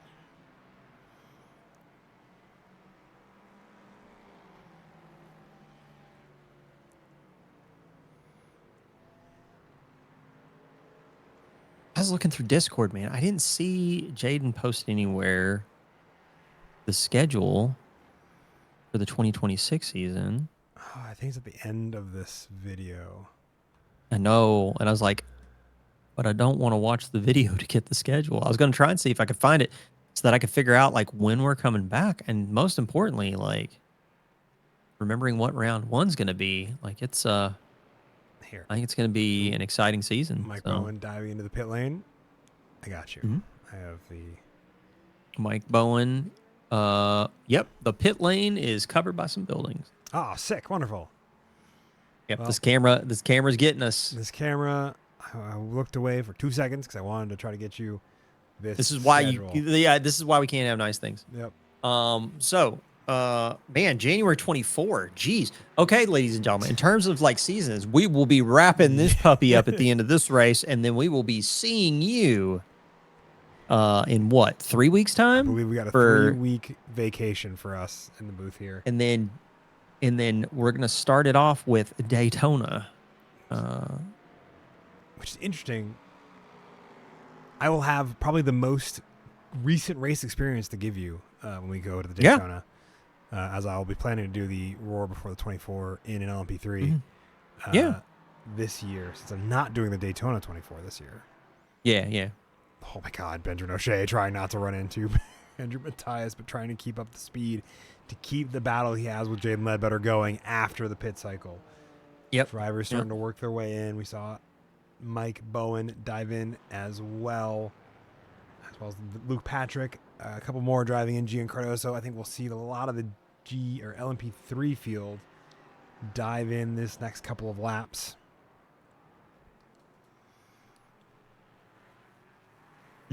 So yeah, brief off season for us.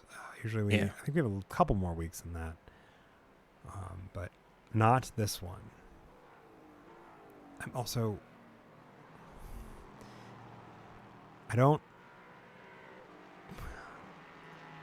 it's color coding. Oh man, we're starting off with a 90-minute feature. Yes. Holy smokes! Holy smokes! We're starting off with a 90-minute feature, folks. Round 1 Daytona is going to be 90 minutes. Sebring's going to be 90 minutes, and then we go into some really spicy short tracks going back to Long Beach. That's going to be a blast. Laguna Seca. It's going to give you very much Red Bull Ring vibes. And then we go to the wonderful world of Belle Isle for Detroit. That's going to be great. Watkins Glen's going to be a blast. 90 minutes at Road America. We're going back to VIR. Mm-hmm. Man, what was it? The season, I think it was the season 2 trailer or the season. Yeah, the season 2 trailer. Oh man, dude, there was some wild moments at VIR. Yes. Indianapolis Road Course, and then closing it out with a 100-minute feature at Road Atlanta. Should be a solid season. I'm looking forward to it. I think that's a lot of popcorn on track. Yeah, there is. I think we'll have had a couple of off tracks there. As Vincent LaRue works his way in. A lot of the GT3 field making their second pit stops, with the exception at this point of Ethan Hamlin. Christopher Blue having to come in as well. He has a black flag for the incident limit. We talked about it a few times. Mm-hmm. Vincent LaRue going to come in from the lead of the race as well. I'm just going to say this. We do have some people with 30 off tracks. That math. One of them is in the lead of LMP3. Yeah. I'm curious as to what is an actual off track and what is a numerical off track that we're seeing, and how close these drivers are to actually being off track. Interesting. Luke Patrick only a few tenths ahead of Vincent LaRue, despite having almost a second faster pit lane time.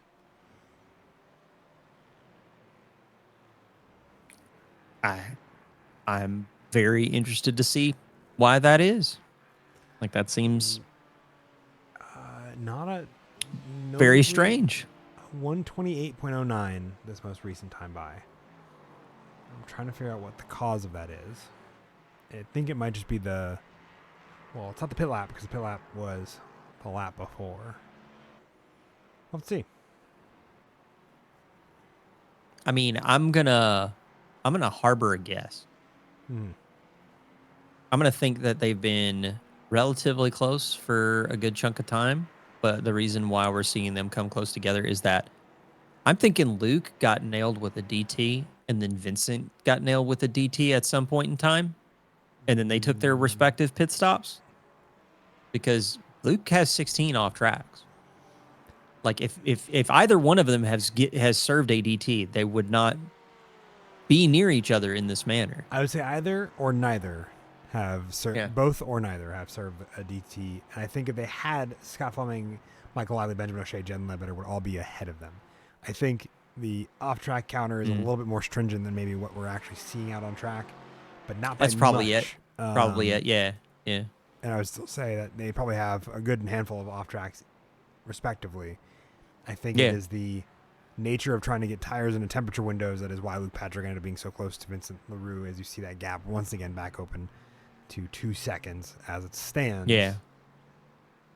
Man, it's crazy, though.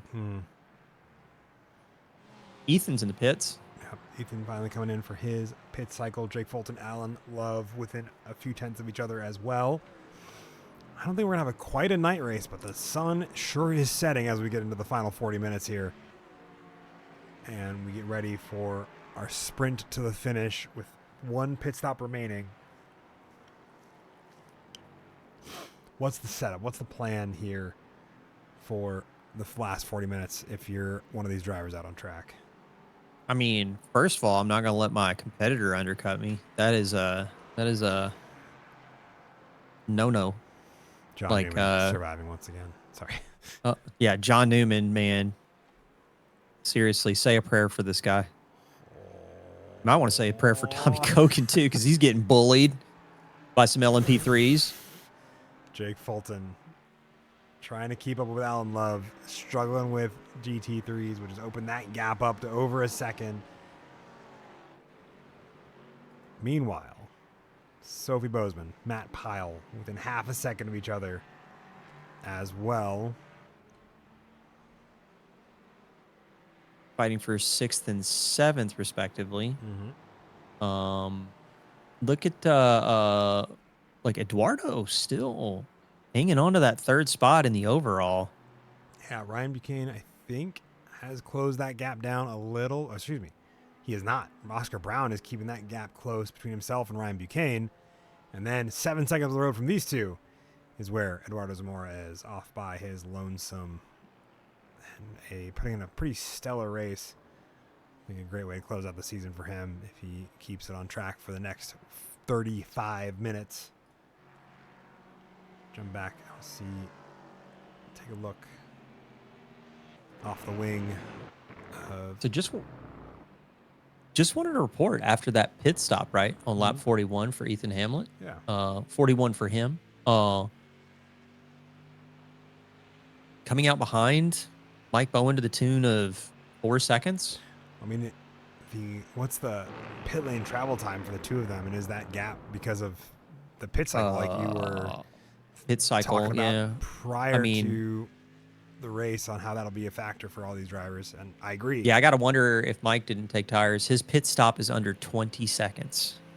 That, or he's just really Like his in the box time is under 20 seconds. Oh, interesting. So yeah. I've got to wonder if he's not running tires this what will be his 3rd stint.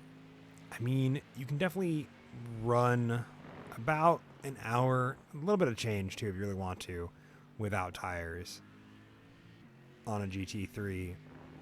I think it'll be a good time to put some on, though, because eventually those they are going to run out before I think an hour and 40 minutes have elapsed. Yeah.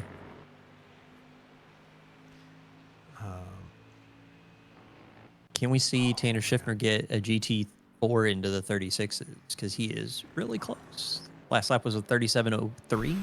Gian Cardoso going to make this fight even a little bit more spicy between these two drivers. Sophie Bozeman, I think, giving him a little bit of space as a result.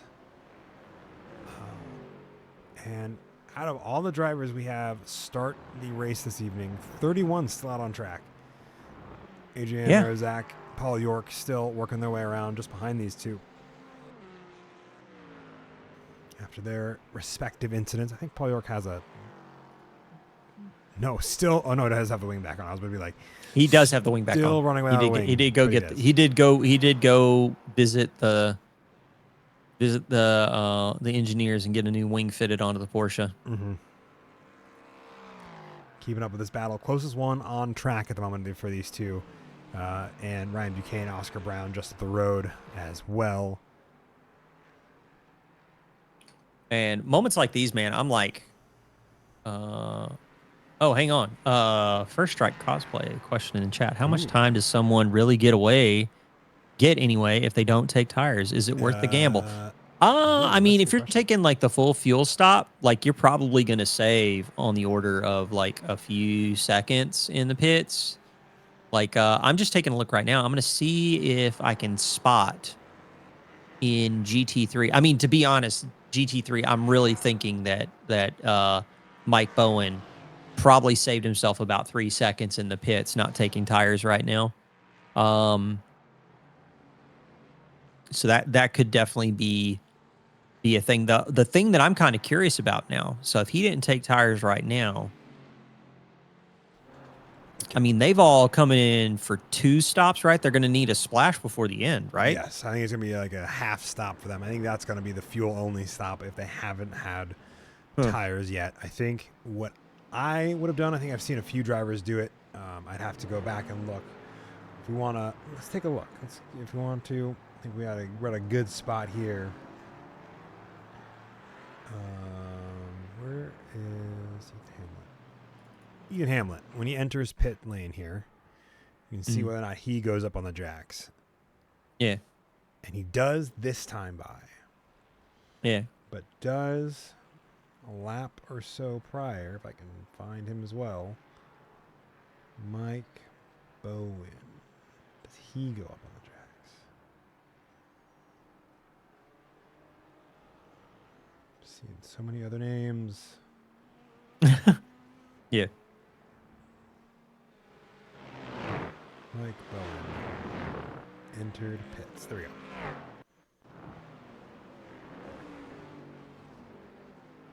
Let's see there. Does not go up on jacks. I think you're correct. He did not take tires this time by. Yeah. If he took tires on the first stint, it'd be very possible for him to, I think, make it to the end without tires. Yeah. So to back to First Strike Cosplay's question. So how much time do they really save? So the thing that they're really kind of like working off of there is if they're saving the time in the pits, they're hoping that advantage is going to give them some padding before they go into the next pit stop. I'm guessing that if Mike Bowen did not take tires this pit cycle, that the last pit stop, he's not going to take tires again. Yeah. Reason being, if he does take tires, he is also going to be putting the smallest amount of fuel in the car because it's towards the end of the race. In GT3, they fill fuel while they put tires on the car. Yeah. So if he takes tires this last pit stop while he's getting the smallest amount of fuel, it's likely he's going to be sitting still, not getting fuel while getting those tires fitted. So in my opinion, if it were me, I would be saving my no tire switch to the very, very last stop. So if somebody, let's say for the sake of example, that it's going to be just a clean cut 3-stopper for everyone, I would not take tires in the first stop. I would take tires in the middle, and I would not take tires at the end. If it's about 3 seconds saved, you've net yourself about 6 seconds. But that also could have been the reason why we're seeing Ethan things being a little sketch. I don't know if we can go far enough back. I wouldn't recommend it. With SDK, it might throw a fit with figuring out if Ethan didn't take tires or not in the first stop. Yeah. But I definitely feel like the last stop is the one when you don't want to take the tires because you're going to be you're going to be running the lightest fuel load, and 2, you risk sitting still waiting for tires to go on the car while you're not getting gas. And the more fuel you have in your car at the end of the race, the slower you're going to be. So probably won't. Within reason. It's still, we're talking small margins. Yeah. You're obviously also going to be the fastest on the setup you're the most comfortable with, regardless of how much fuel you have in your car. It's a game of relativity. Speaking of relativity, Mark Coyne, 2/10 behind Mike Bowen to finally clear the GT3 field. Mike Bowen getting a 4-second, keeping the 4-second gap he has to Ethan Hamlet going. Yeah. But yeah, I think everything Phil just said, very true. I think the one thing I would add is taking tires is never a bad decision if you get both tires and fuel at the same time. Some cars, like the old Porsche Cup car, not the new one is both again, did one after the other. So it was very long pit stops for those drivers, and you could really easily learn how to maintain tires for 2 stints and save about 30 to 45 seconds in the pit lane, not taking both fuel and tires at a time.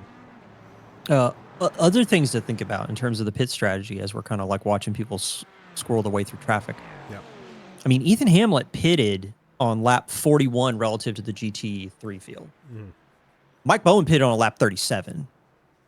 So the amount of fuel that Mike Bowen's going to have to put on in his car to get to the end is going to be more. That also might have been the reason why he didn't take tires in the middle stint.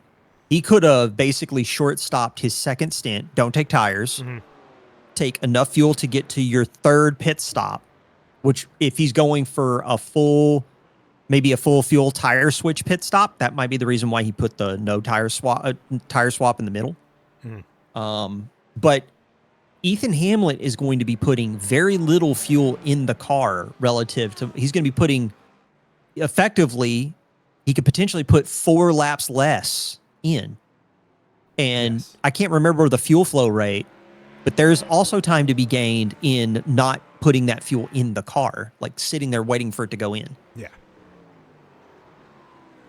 I think that it's going to be an interesting game to see where those two come out of the final pit cycle. If there's tires taken, if they aren't taken, how that shapes down and how it pans out between the two of them. I think another battle to keep an eye on and see how the final pit cycle works out between the two of them. Scott Fleming, Jaden Ledbetter, these two within a 10th now, as I think Jaden has got a great run out of the middle sector going into the final one and a little bit of traffic going his way. Yeah. Sees these two fighting it out over the bottom of the top 5, 5th and 6th respectively. Zamora's in. Okay.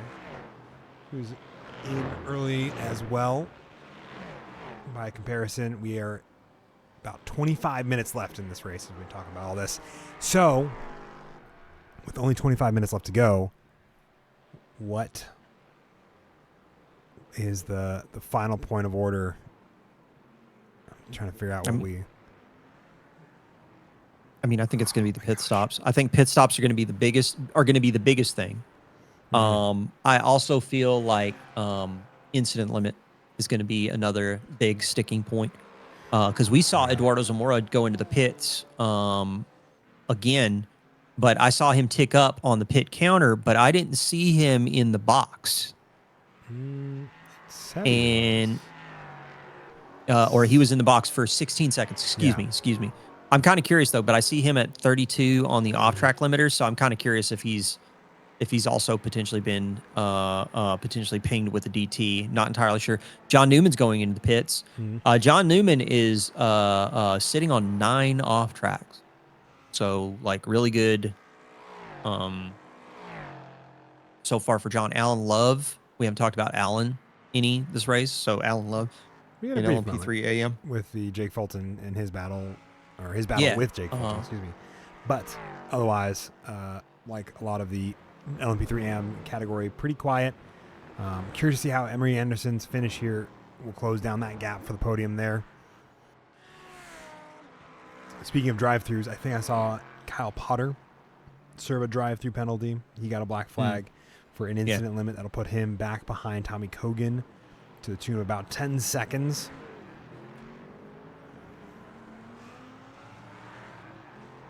Andrew Matthias also has a black flag for a drive-through penalty for incident limits. So with Emery Anderson coming into pits right now on their what lap are they on? Got to be 51. Oh, excuse me, 53. Excuse me. Curious to see where they shake out relative to Cameron Robertson, who has yet to pit. Cameron Robertson hasn't yet to pit. Gian Cardoso as well as Jake Fulton. Interesting to see where pretty much a lot of this LMP3 field shakes out if Jaden can get up the order any further. Because remember, his fight is with Vincent LaRue, who's still in second. And he's been spending most of this time in 6th. I think struggling to find the pace to get back up there. So I think they may see the two of those swap where they're standing on the bottom and 2 steps to the podium of the championship. Luke Patrick just has to finish this race. Still rather stellar performance. But only 3 seconds still between himself and Vincent LaRue. Vincent LaRue setting the new fastest lap of the race with a 125.54. We'll see that gap continue to remain a small one and one that shrinks down even further as he works with GT4 traffic.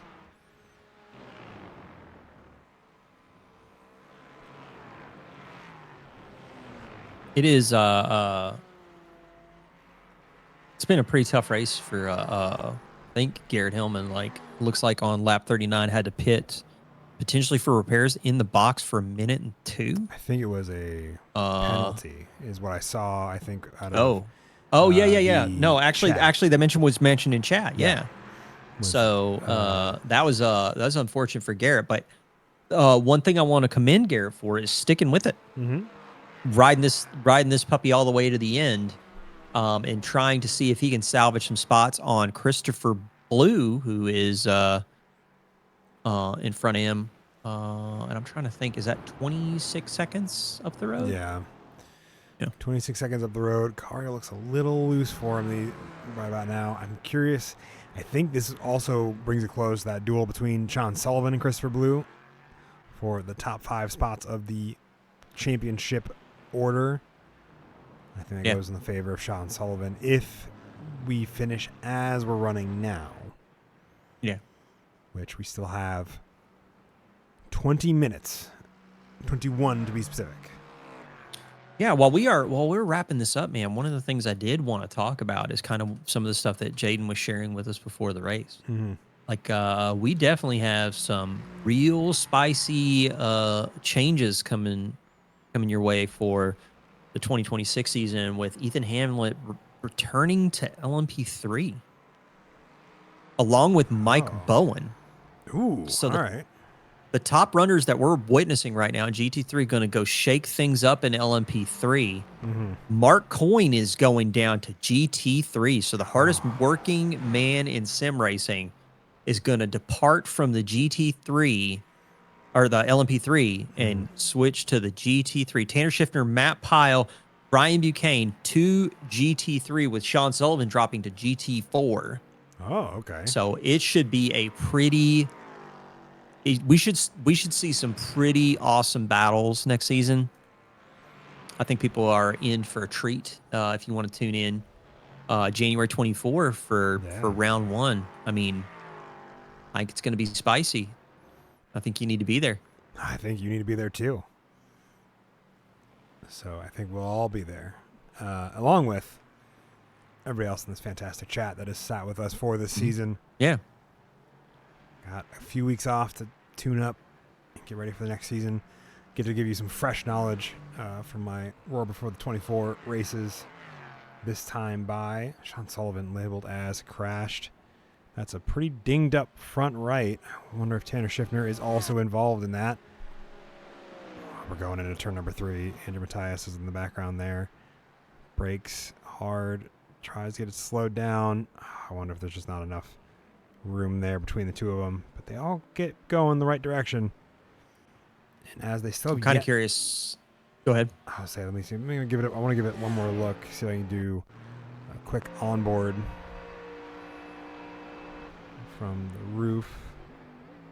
The thing is I think that made the gap between. No, it was a self spin. Yeah, and then the hit to the front right. I'm Yeah. wondering if that's going to impact Tanner Schiffner at all, because that gap to Corey Lobner has come down. Down to 7 seconds. It doesn't look like it's affecting him too badly, and he is going to dive in, maybe come in for that final pit stop. You're in the window now with 20 minutes left to go for any of those to happen. Garrett Hillman slapped with another black flag as a result of incident limits. If will help either. I'll be real with you. If I'm Corey Lobner and I'm not good on fuel to the end, I think I pit now too. I think I pit right now, take the smallest amount of fuel that I'm good. I mean, it's going to be the smallest amount of fuel he's going to take. Yeah. I think we'll have to see whether he comes in next lap or not. 14 seconds on the jacks for Tanner Schiffner. Should make for a pretty quick lap time there, or pit box time there. Taking probably a fast repair to get that car put back together. I believe we still have one on offer for these drivers. Scott Fleming catching up to Jaden Ledbetter once again after they swap positions. And Ethan Hamlet catching up to Mike Bowen.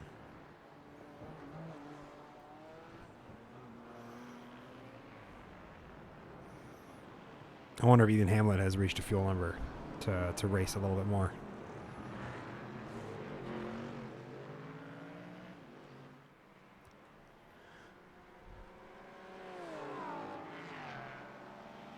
Sean Sullivan in the pits. Yeah, Maybe to get some repairs, finish his stint out.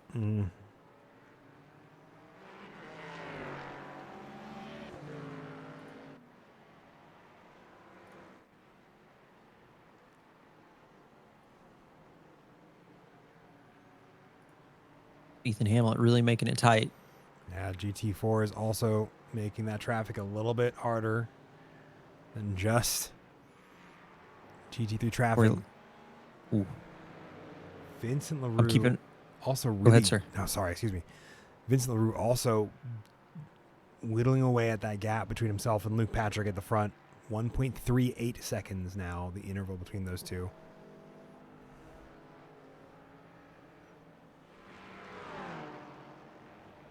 What did you have? I was watching Corey Lobner in the pits, and he just lost 2 seconds relative to Tanner Schiffner. 2 seconds in the box. I gotta wonder if he missed his box. Like, you had the moment to take like the potentially like the smallest amount of fuel possible. Nope.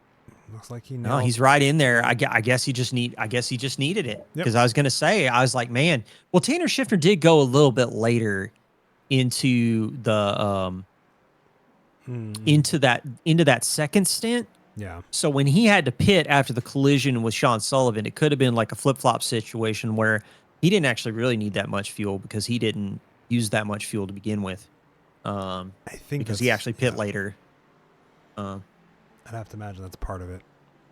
We'll have to see how that develops, especially as both Oscar Brown and Ryan Buchanan are ahead of Corey Lobner now. Because he kind of gets shot out right into the middle of it. With Oscar Brown, I think, breathing down on. Oh, there's a. Oh, that is a massive crash. Oh. And that was Emery Anderson wrapped up in that as well. Oh, that is That is a unfortunate meatball for flag both of for them. both those drivers. Can we see that from like a replay angle? Let's see. Saw Corey Lobner go into the pits. That's a little bit. Oscar Brown in the earlier. pits. Let's jump back a little bit further. What happened? Uh, Okay, so there's Christopher Blue. Christopher Blue. Emery Anderson's right there. Oh. And then I wonder if he was trying to stew an over-under, but was not clear yet. so unfortunate. Let's take a look. I want to look up from And both of them. onboard. I wonder if I can. Just didn't have the spotter, just didn't have the clearance. Yeah, no, that's right there. That's a meatball flag for Ryan Buchanan. Yeah. Well, thank you. Emery Anderson is in the pits, but looks like the meatball is cleared. That's so unfortunate for both of them. Oh. Anyway, All right. it'd be what it is. It'd be what it is.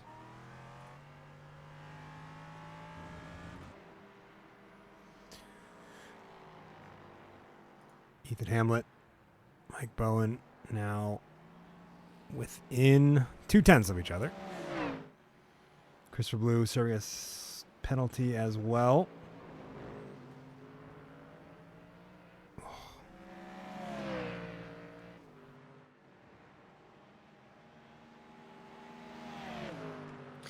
Sean Sullivan and Christopher Blue are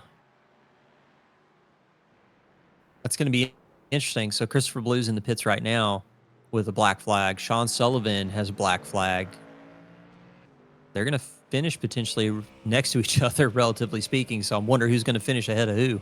Yeah, that might actually, this fight might be back on for the two of them.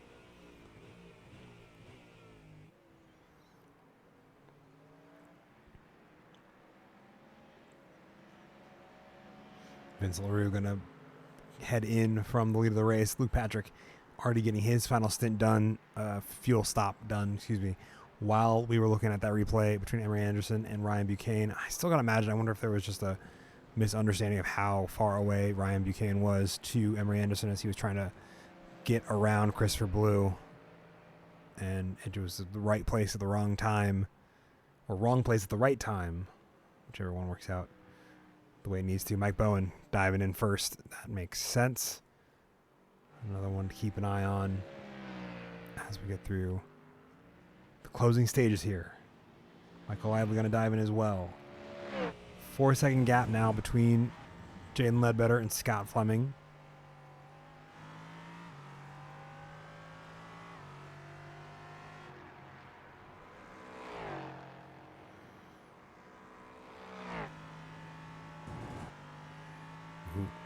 Ken Robertson.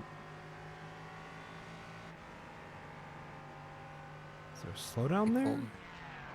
Maybe, yeah. I'm trying to figure out how. Jake Fulton's getting around him really quick. Yeah, but Cameron Robertson's bringing a fight to it. Not going to let him have the inside. Both end up running wide. Jake Fulton coming after taking that wide line. Going to hold it wide. Cameron Robertson lifting to let him through, but not by much. Just enough to let it stick. In the background, Michael Lively going to get around both these drivers ideally to lap traffic. Gian Cardoso catching up in the process.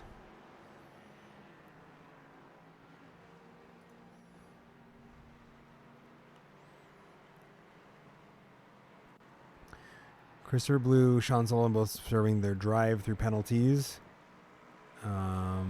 Puts them about, I think, darn near a minute away from each other. So I don't know how those aren't going to finish super close by the looks of it. As Michael Lively is working his way around in that 888 LMP3.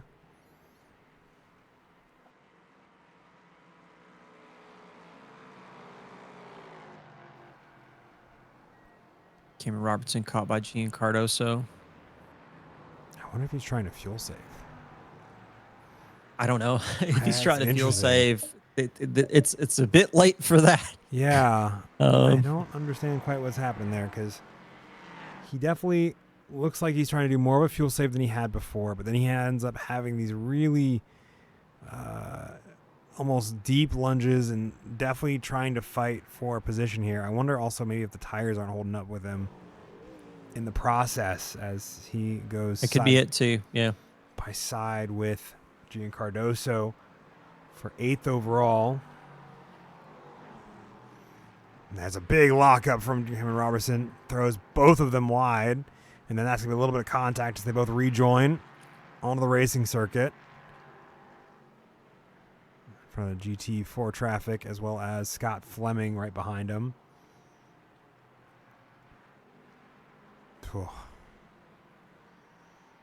Crazy stuff. And that's going to give Cameron Robertson a drive-through. I wonder if Cameron Robertson was just babying and trying to get the drive-through.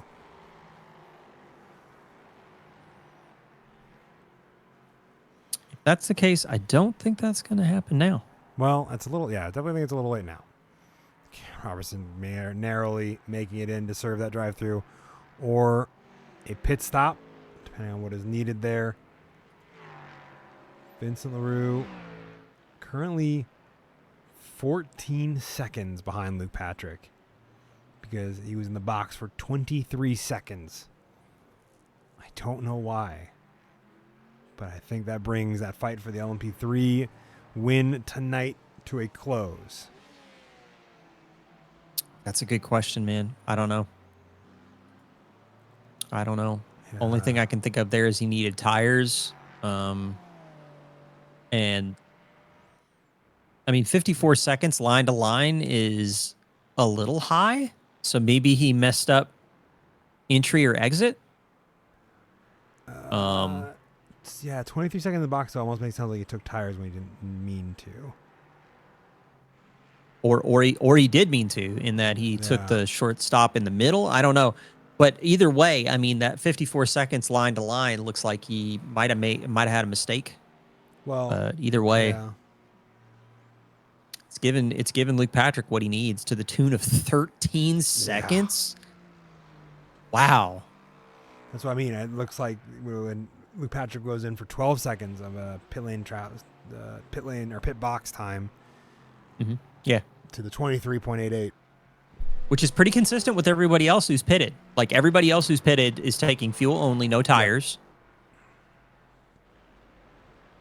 Ethan Hamlet's in the pits now for his last stop.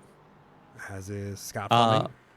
Mike Bowen was in the box for 11 seconds. barely 12 seconds. In 9 seconds. Like just Ethan short. Hamlet, Yeah. as he makes his way back out. 7 seconds ahead of Mike Bowen. Mike Bowen's last lap was a 1:30. Wow.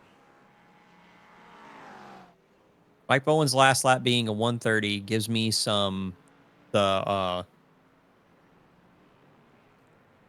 either the traffic is bad or the tires are bad or both. I think it might be a little bit of both. Jaden Ledbetter half a second ahead of, I believe, Scott Fleming.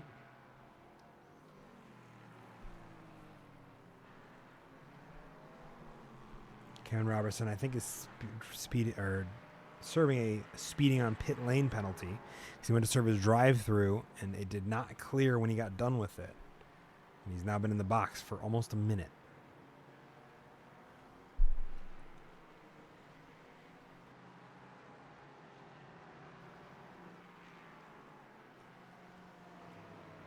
So as we are in the closing stages, not many fights on track that are close. Jaden Ledbetter looks like the closest. I think it's Scott Fleming chasing him down. Yep. So say this one that we're kind of hanging out with is the closest one on track, which I think I watched Jaden just save a pretty gnarly snap of oversteer and kept that slip angle from being too much of an issue as they're working on their way to get past Mike Bowen again. Mike Bowen's lap times are coming down. He is in the 29s, but Ethan Hamlet's in the 28s. So I'm kind of curious. Are we looking at like a half second pace delta in terms of tires? I can't quite tell. I want to move off this one. Oh, man, the flashing car right there. Yeah. Well, I think it was the flashing sun spot that it decided it wasn't sure if it did or didn't want to show. Did not help. Mike Bowen does manage to let them through and survive. Yep, I believe that's Karen Robertson there in the background, trying to regain positions that were lost as a result of the stop and hold.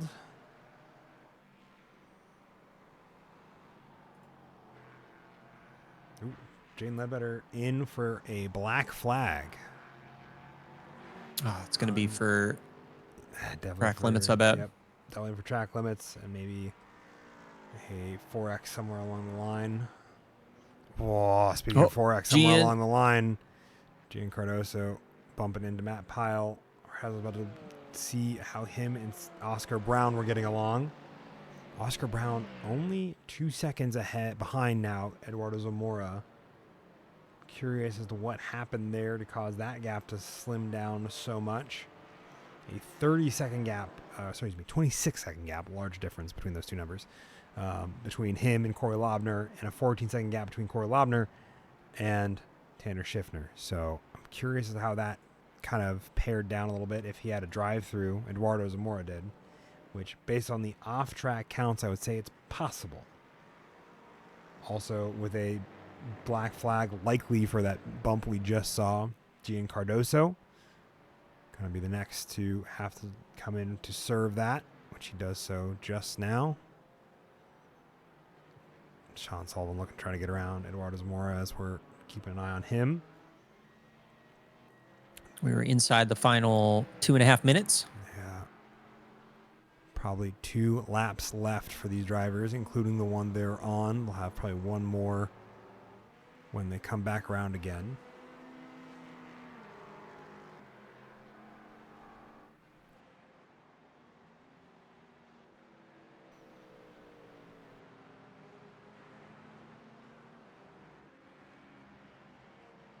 This has been a crazy race. Mhm.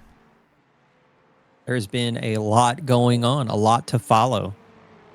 And the fact that there's really nothing close going on the track, that doesn't kind of tell the whole story of what's happened here. Mhm. Been pretty crazy. Yeah, we talk about the on-track action, how it's kind of slowed down a little bit. I believe we'll see the white flag out of the flagman coming up here. No, we probably have 2 more laps.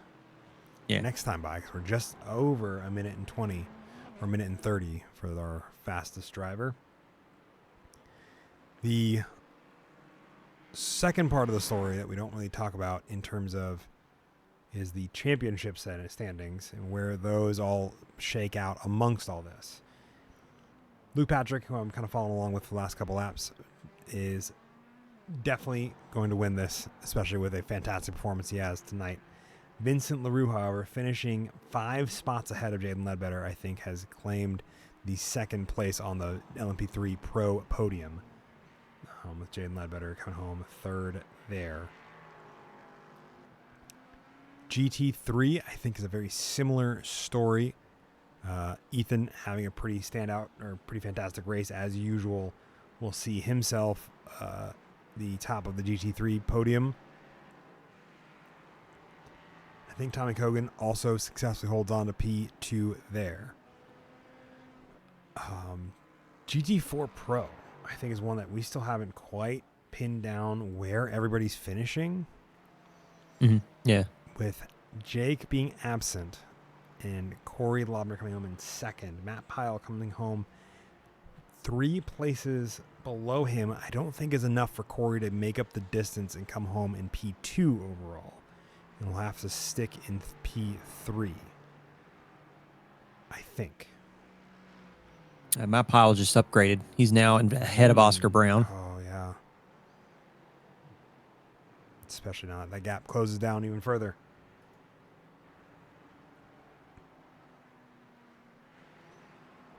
Michael Lively gets hit with a black flag. Oh. And where is Luke Patrick relative to this? Because this will be it. I think Luke Patrick is on his final lap now as we're talking about this.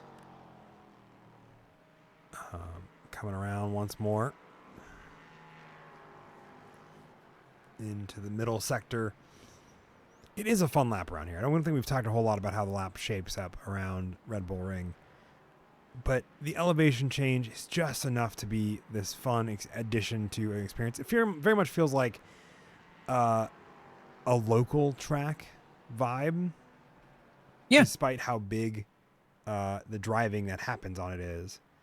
It has the speed and pace, like the lap times, the way the cars are, the uniqueness of a lot of the elevation, all within a small track feeling as Luke Patrick comes home the winner of the Red Bull Ring feature race and then also the championship winner of 2025 Season 3. Yeah. Ahead of Vincent LaRue and Jaden Ledbetter, who will come home P2 and P3. P2 and P3 in the championship, P2 for Vincent LaRue in the race. Michael Lively comes in to serve his drive-through penalty. I think he'll still hold on to P3 as a result of serving it. I'm not sure. I don't know if he can. Yeah. It's going to be interesting. We'll find out. Pushes him down to, if that's the case.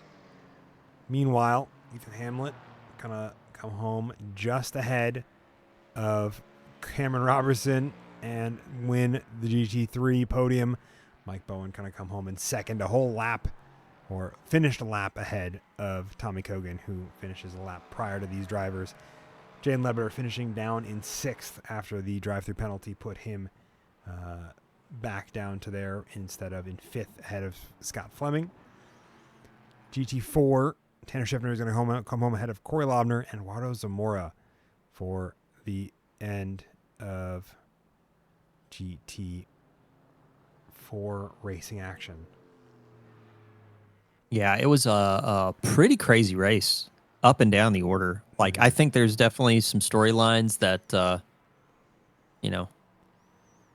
it's not really all going to make probably a boatload of sense to the folks at home, especially if you haven't been watching all season. But definitely seeing some drivers kind of in place, kind of drivers out of place, sort of thing. But it's pretty exciting. Most of the field just driving home in the afternoon sun as we LaRue is wrap pushing- this one out. Yeah, I think Vincent LaRue is pushing Luke Patrick back to start finish stretch. That's funny. I don't know that he has the fuel to finish. You can see a pile of cars. I think we're going to have our usual postseason picture Yeah, for all these drivers that have been through the season with us. yeah. I think I'm really excited after Jaden calculates points. I'm really excited to see how everything finishes out. It's been a crazy season, and the races have been pretty wild in some areas. They certainly have, I feel like, with all the wide breadth of racing we got and how Yeah. it all shakes down as Ethan Hamlet does a little bit of a burnout. Yeah. And we come down to the start finish stretch. Oh, that's cool. They're lining them up. Yeah. They're lining them up for us. That's awesome. That We can't they see are. it for the building. Well, I'm letting it. Oh, Eduardo Zamora. Oh man. Very cool. Where's my start Oh. finish stretch? That's funny.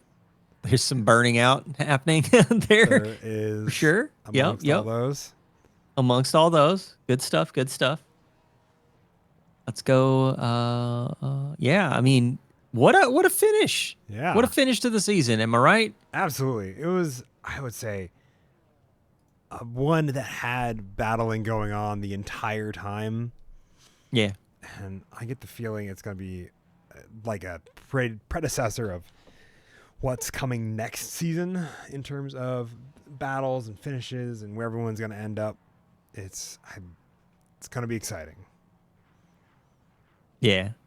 What's everything look like from a finishing order perspective for the race one more time? Finishing While we're getting order of the race, while we're getting this picture taken care of, Vincent LaRue comes home the winner of GT or LMP3 Pro, just ahead of that's Heat.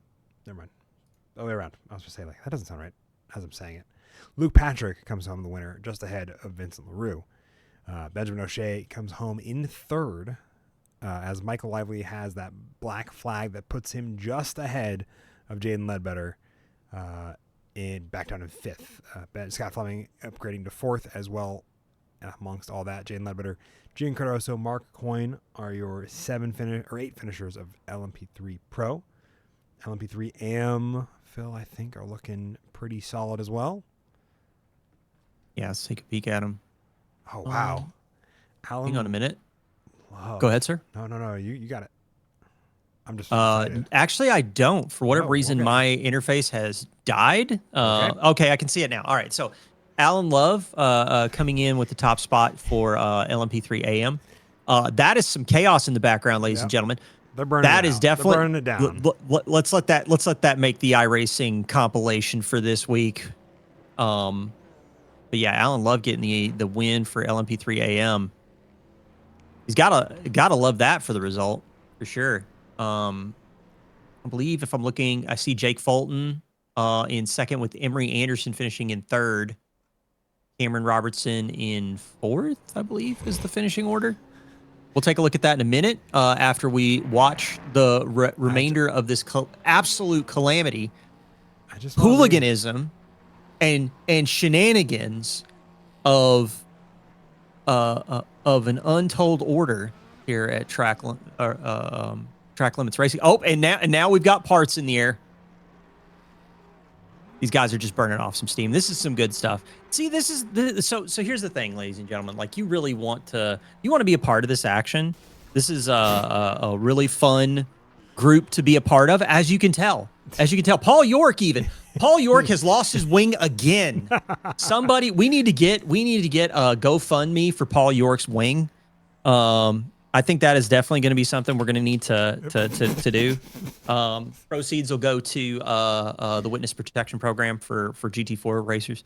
But yeah, that was just a lot of fun. What does so we saw LMP3A and we saw Alan Love taking it. What do we have for the GT3?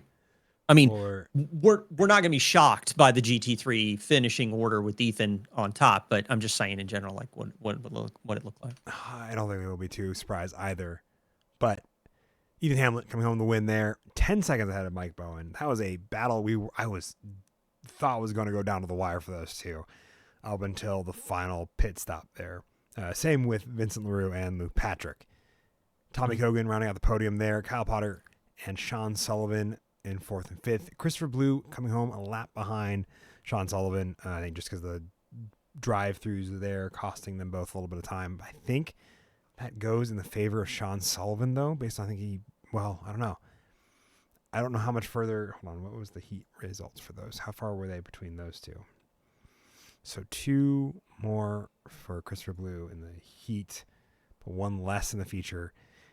The math, we'll see how the math shakes out to be, because I think that'll be a tight one between those two and where they finish in the championship. Garrett Hillman and Ryan Nolan. Ryan Nolan, I think, are one of our 2 cars that don't take the checkered flag out of the 33 starters, 31 of which came down to the finish and the, I think, post-race festivities afterwards. Yeah. GT4 Pro, Phil. GT4 Pro. I'm going to have to switch over to your interface again because mine's broken. Oh, no. Tanner Schiffner on top, 16 seconds ahead of Corey Lobner with Matt Pyle, 45 seconds behind Tanner. But Matt Pyle finishing in 3rd, closing down that gap. A little bit more to Corey Lobner, so the points it's going to be really interesting to see how they shake out. Looking to see what it's going to look like between Sophie Bozeman and Andrew Matthias as well. Ryan Buchanan coming in 6th with Paul York in 7th place. I think Sophie's finished above Andrew in both the heat and the feature. Nope, I had it the other way around. But I think the feature finish is going to matter more. I think how we have to see how the points play out. Especially with the drops and I think with Andrew Matthias's finishing order relative to Paul York, he might be able to sneak past Paul and get into 6th place. We'll have to see. GT4M. Eduardo Zamora, a fantastic run for him. I think he had a drive-through penalty at the end of the race, which meant he was only 3 seconds ahead of Oscar Brown after doing a pretty commanding run from the pit, from the back of the field. Not a pit lane start like Matt Pyle had, but another fantastic run as a result all the same. Oscar Brown only 3 seconds behind. John Newman not far behind them either in the grand scheme of it. Dave Schneider and Adrian Maruzek are the 5 finishers of GT4AM. I am a little sad we don't have a final shootout for the points here. I feel like we have always had one in previous seasons, and hopefully we get one next season as well. Yeah. It's one of those things, man, where definitely, if you're interested at all in being part of the action, check the Discord link, figure out what you want to race for the 2026 season. Be a part of the action. It'll be a lot of fun. One thing I did want to mention, though, I think with Logan Branson being out, I think Eduardo Zamora has the potential to snatch that top 3 spot in GT4 AM from Logan. I think Dave Schneider is going to do a pretty decent job of cementing himself as 5th in the field, and Adrian Maruzek, good opportunity to leapfrog into 7th in GT4 AM, especially after being with us for 2 races, I believe. So heck yeah, shout out to Adrian for that one. Absolutely, I think it's gonna be a good one. Yeah. So we get to do it all again in just a few weeks' time. Yeah, I know. We get 3 weeks, and then we're gonna be back at it. It's gonna be a lot of fun. In the meantime, sir, should we figure out who we're gonna go raid? We certainly should. While you do that, what else do we have to talk about? I thought we had something. I thought I had something. Oh, Discord. I know we already talked about it. I'm going to plug it one last time because it's on my head. Here, I got the link again in chat for you. Absolutely. Thank you. If you want to be part of the action in any capacity, whether that's GT3, GT4, LMP3, signups will be opening, I think, soon, as in tomorrow morning, is what I'm seeing from Jaden, one of the head admin and one of the admins there, alongside a few others who make this move, this race series, this league run smoothly, is the words I was trying to say the first time around, and my brain didn't want to put them together correctly. Behind the scenes as well as in front of the scenes, and we just get to talk about it, but they do a lot of the hard work that makes sure that we have the fantastic and consistent racing experience that I think everybody really enjoys in this series. It's why I see, so many faces stick around from season to season to season to season. And I don't know, I think it's been a fantastic run as a result, and a fantastic group of folk to commentate for. So all right, Oscar Brown, let's saying get that was something. Go ahead. It sure was. But it was one of the races of all time, as what they say. So I did want to give a quick heads up to who we're about to raid. We're going to raid RS Racing 1, who's doing some Daytona prep and doing some GT3 racing at Mosport. Ooh. Go ahead and give him a shout out from Track Limits, and yeah, I'm gonna get that queued up if you want to give us the send off there. I certainly will. Thank you all very much for watching the season finale of 2025 season 3. We will be back in just a few weeks' time for season 2026 season 1. There we go. Those are the words. And we'll be back for Daytona. I assume the road course. I hope we don't do, though I find it would be a fun off-season race. I'm seeing how many people I can convince to drive LMP3s and ovals alongside GT4s for multi-class oval action. I think we're going to the road course for that. Yeah. Before 90 minutes too. Yes, a 90-minute opener followed by an immediate 90-minute follow-up at Sebring, I believe, if I'm not mistaken. Yep. Double header pair of weekends to kick off this season. And then we'll have 10 races, 3 drop rounds coming up. A whole host of fun tracks, from everything from the long to the super tight and technical Detroit, as well as Long Beach, not Long Island. Yeah. So should be good, man. It'll be good stuff. I've been Fettuccini once again, giving you all the racing action alongside Phil Millway, who is my fantastic and forever honored partner to do this stuff. We're going to get out of here. Yeah. Go raid the RS Racing 1, and we'll see you all in just a few weeks. Yep. Take care, everybody. And have a good evening.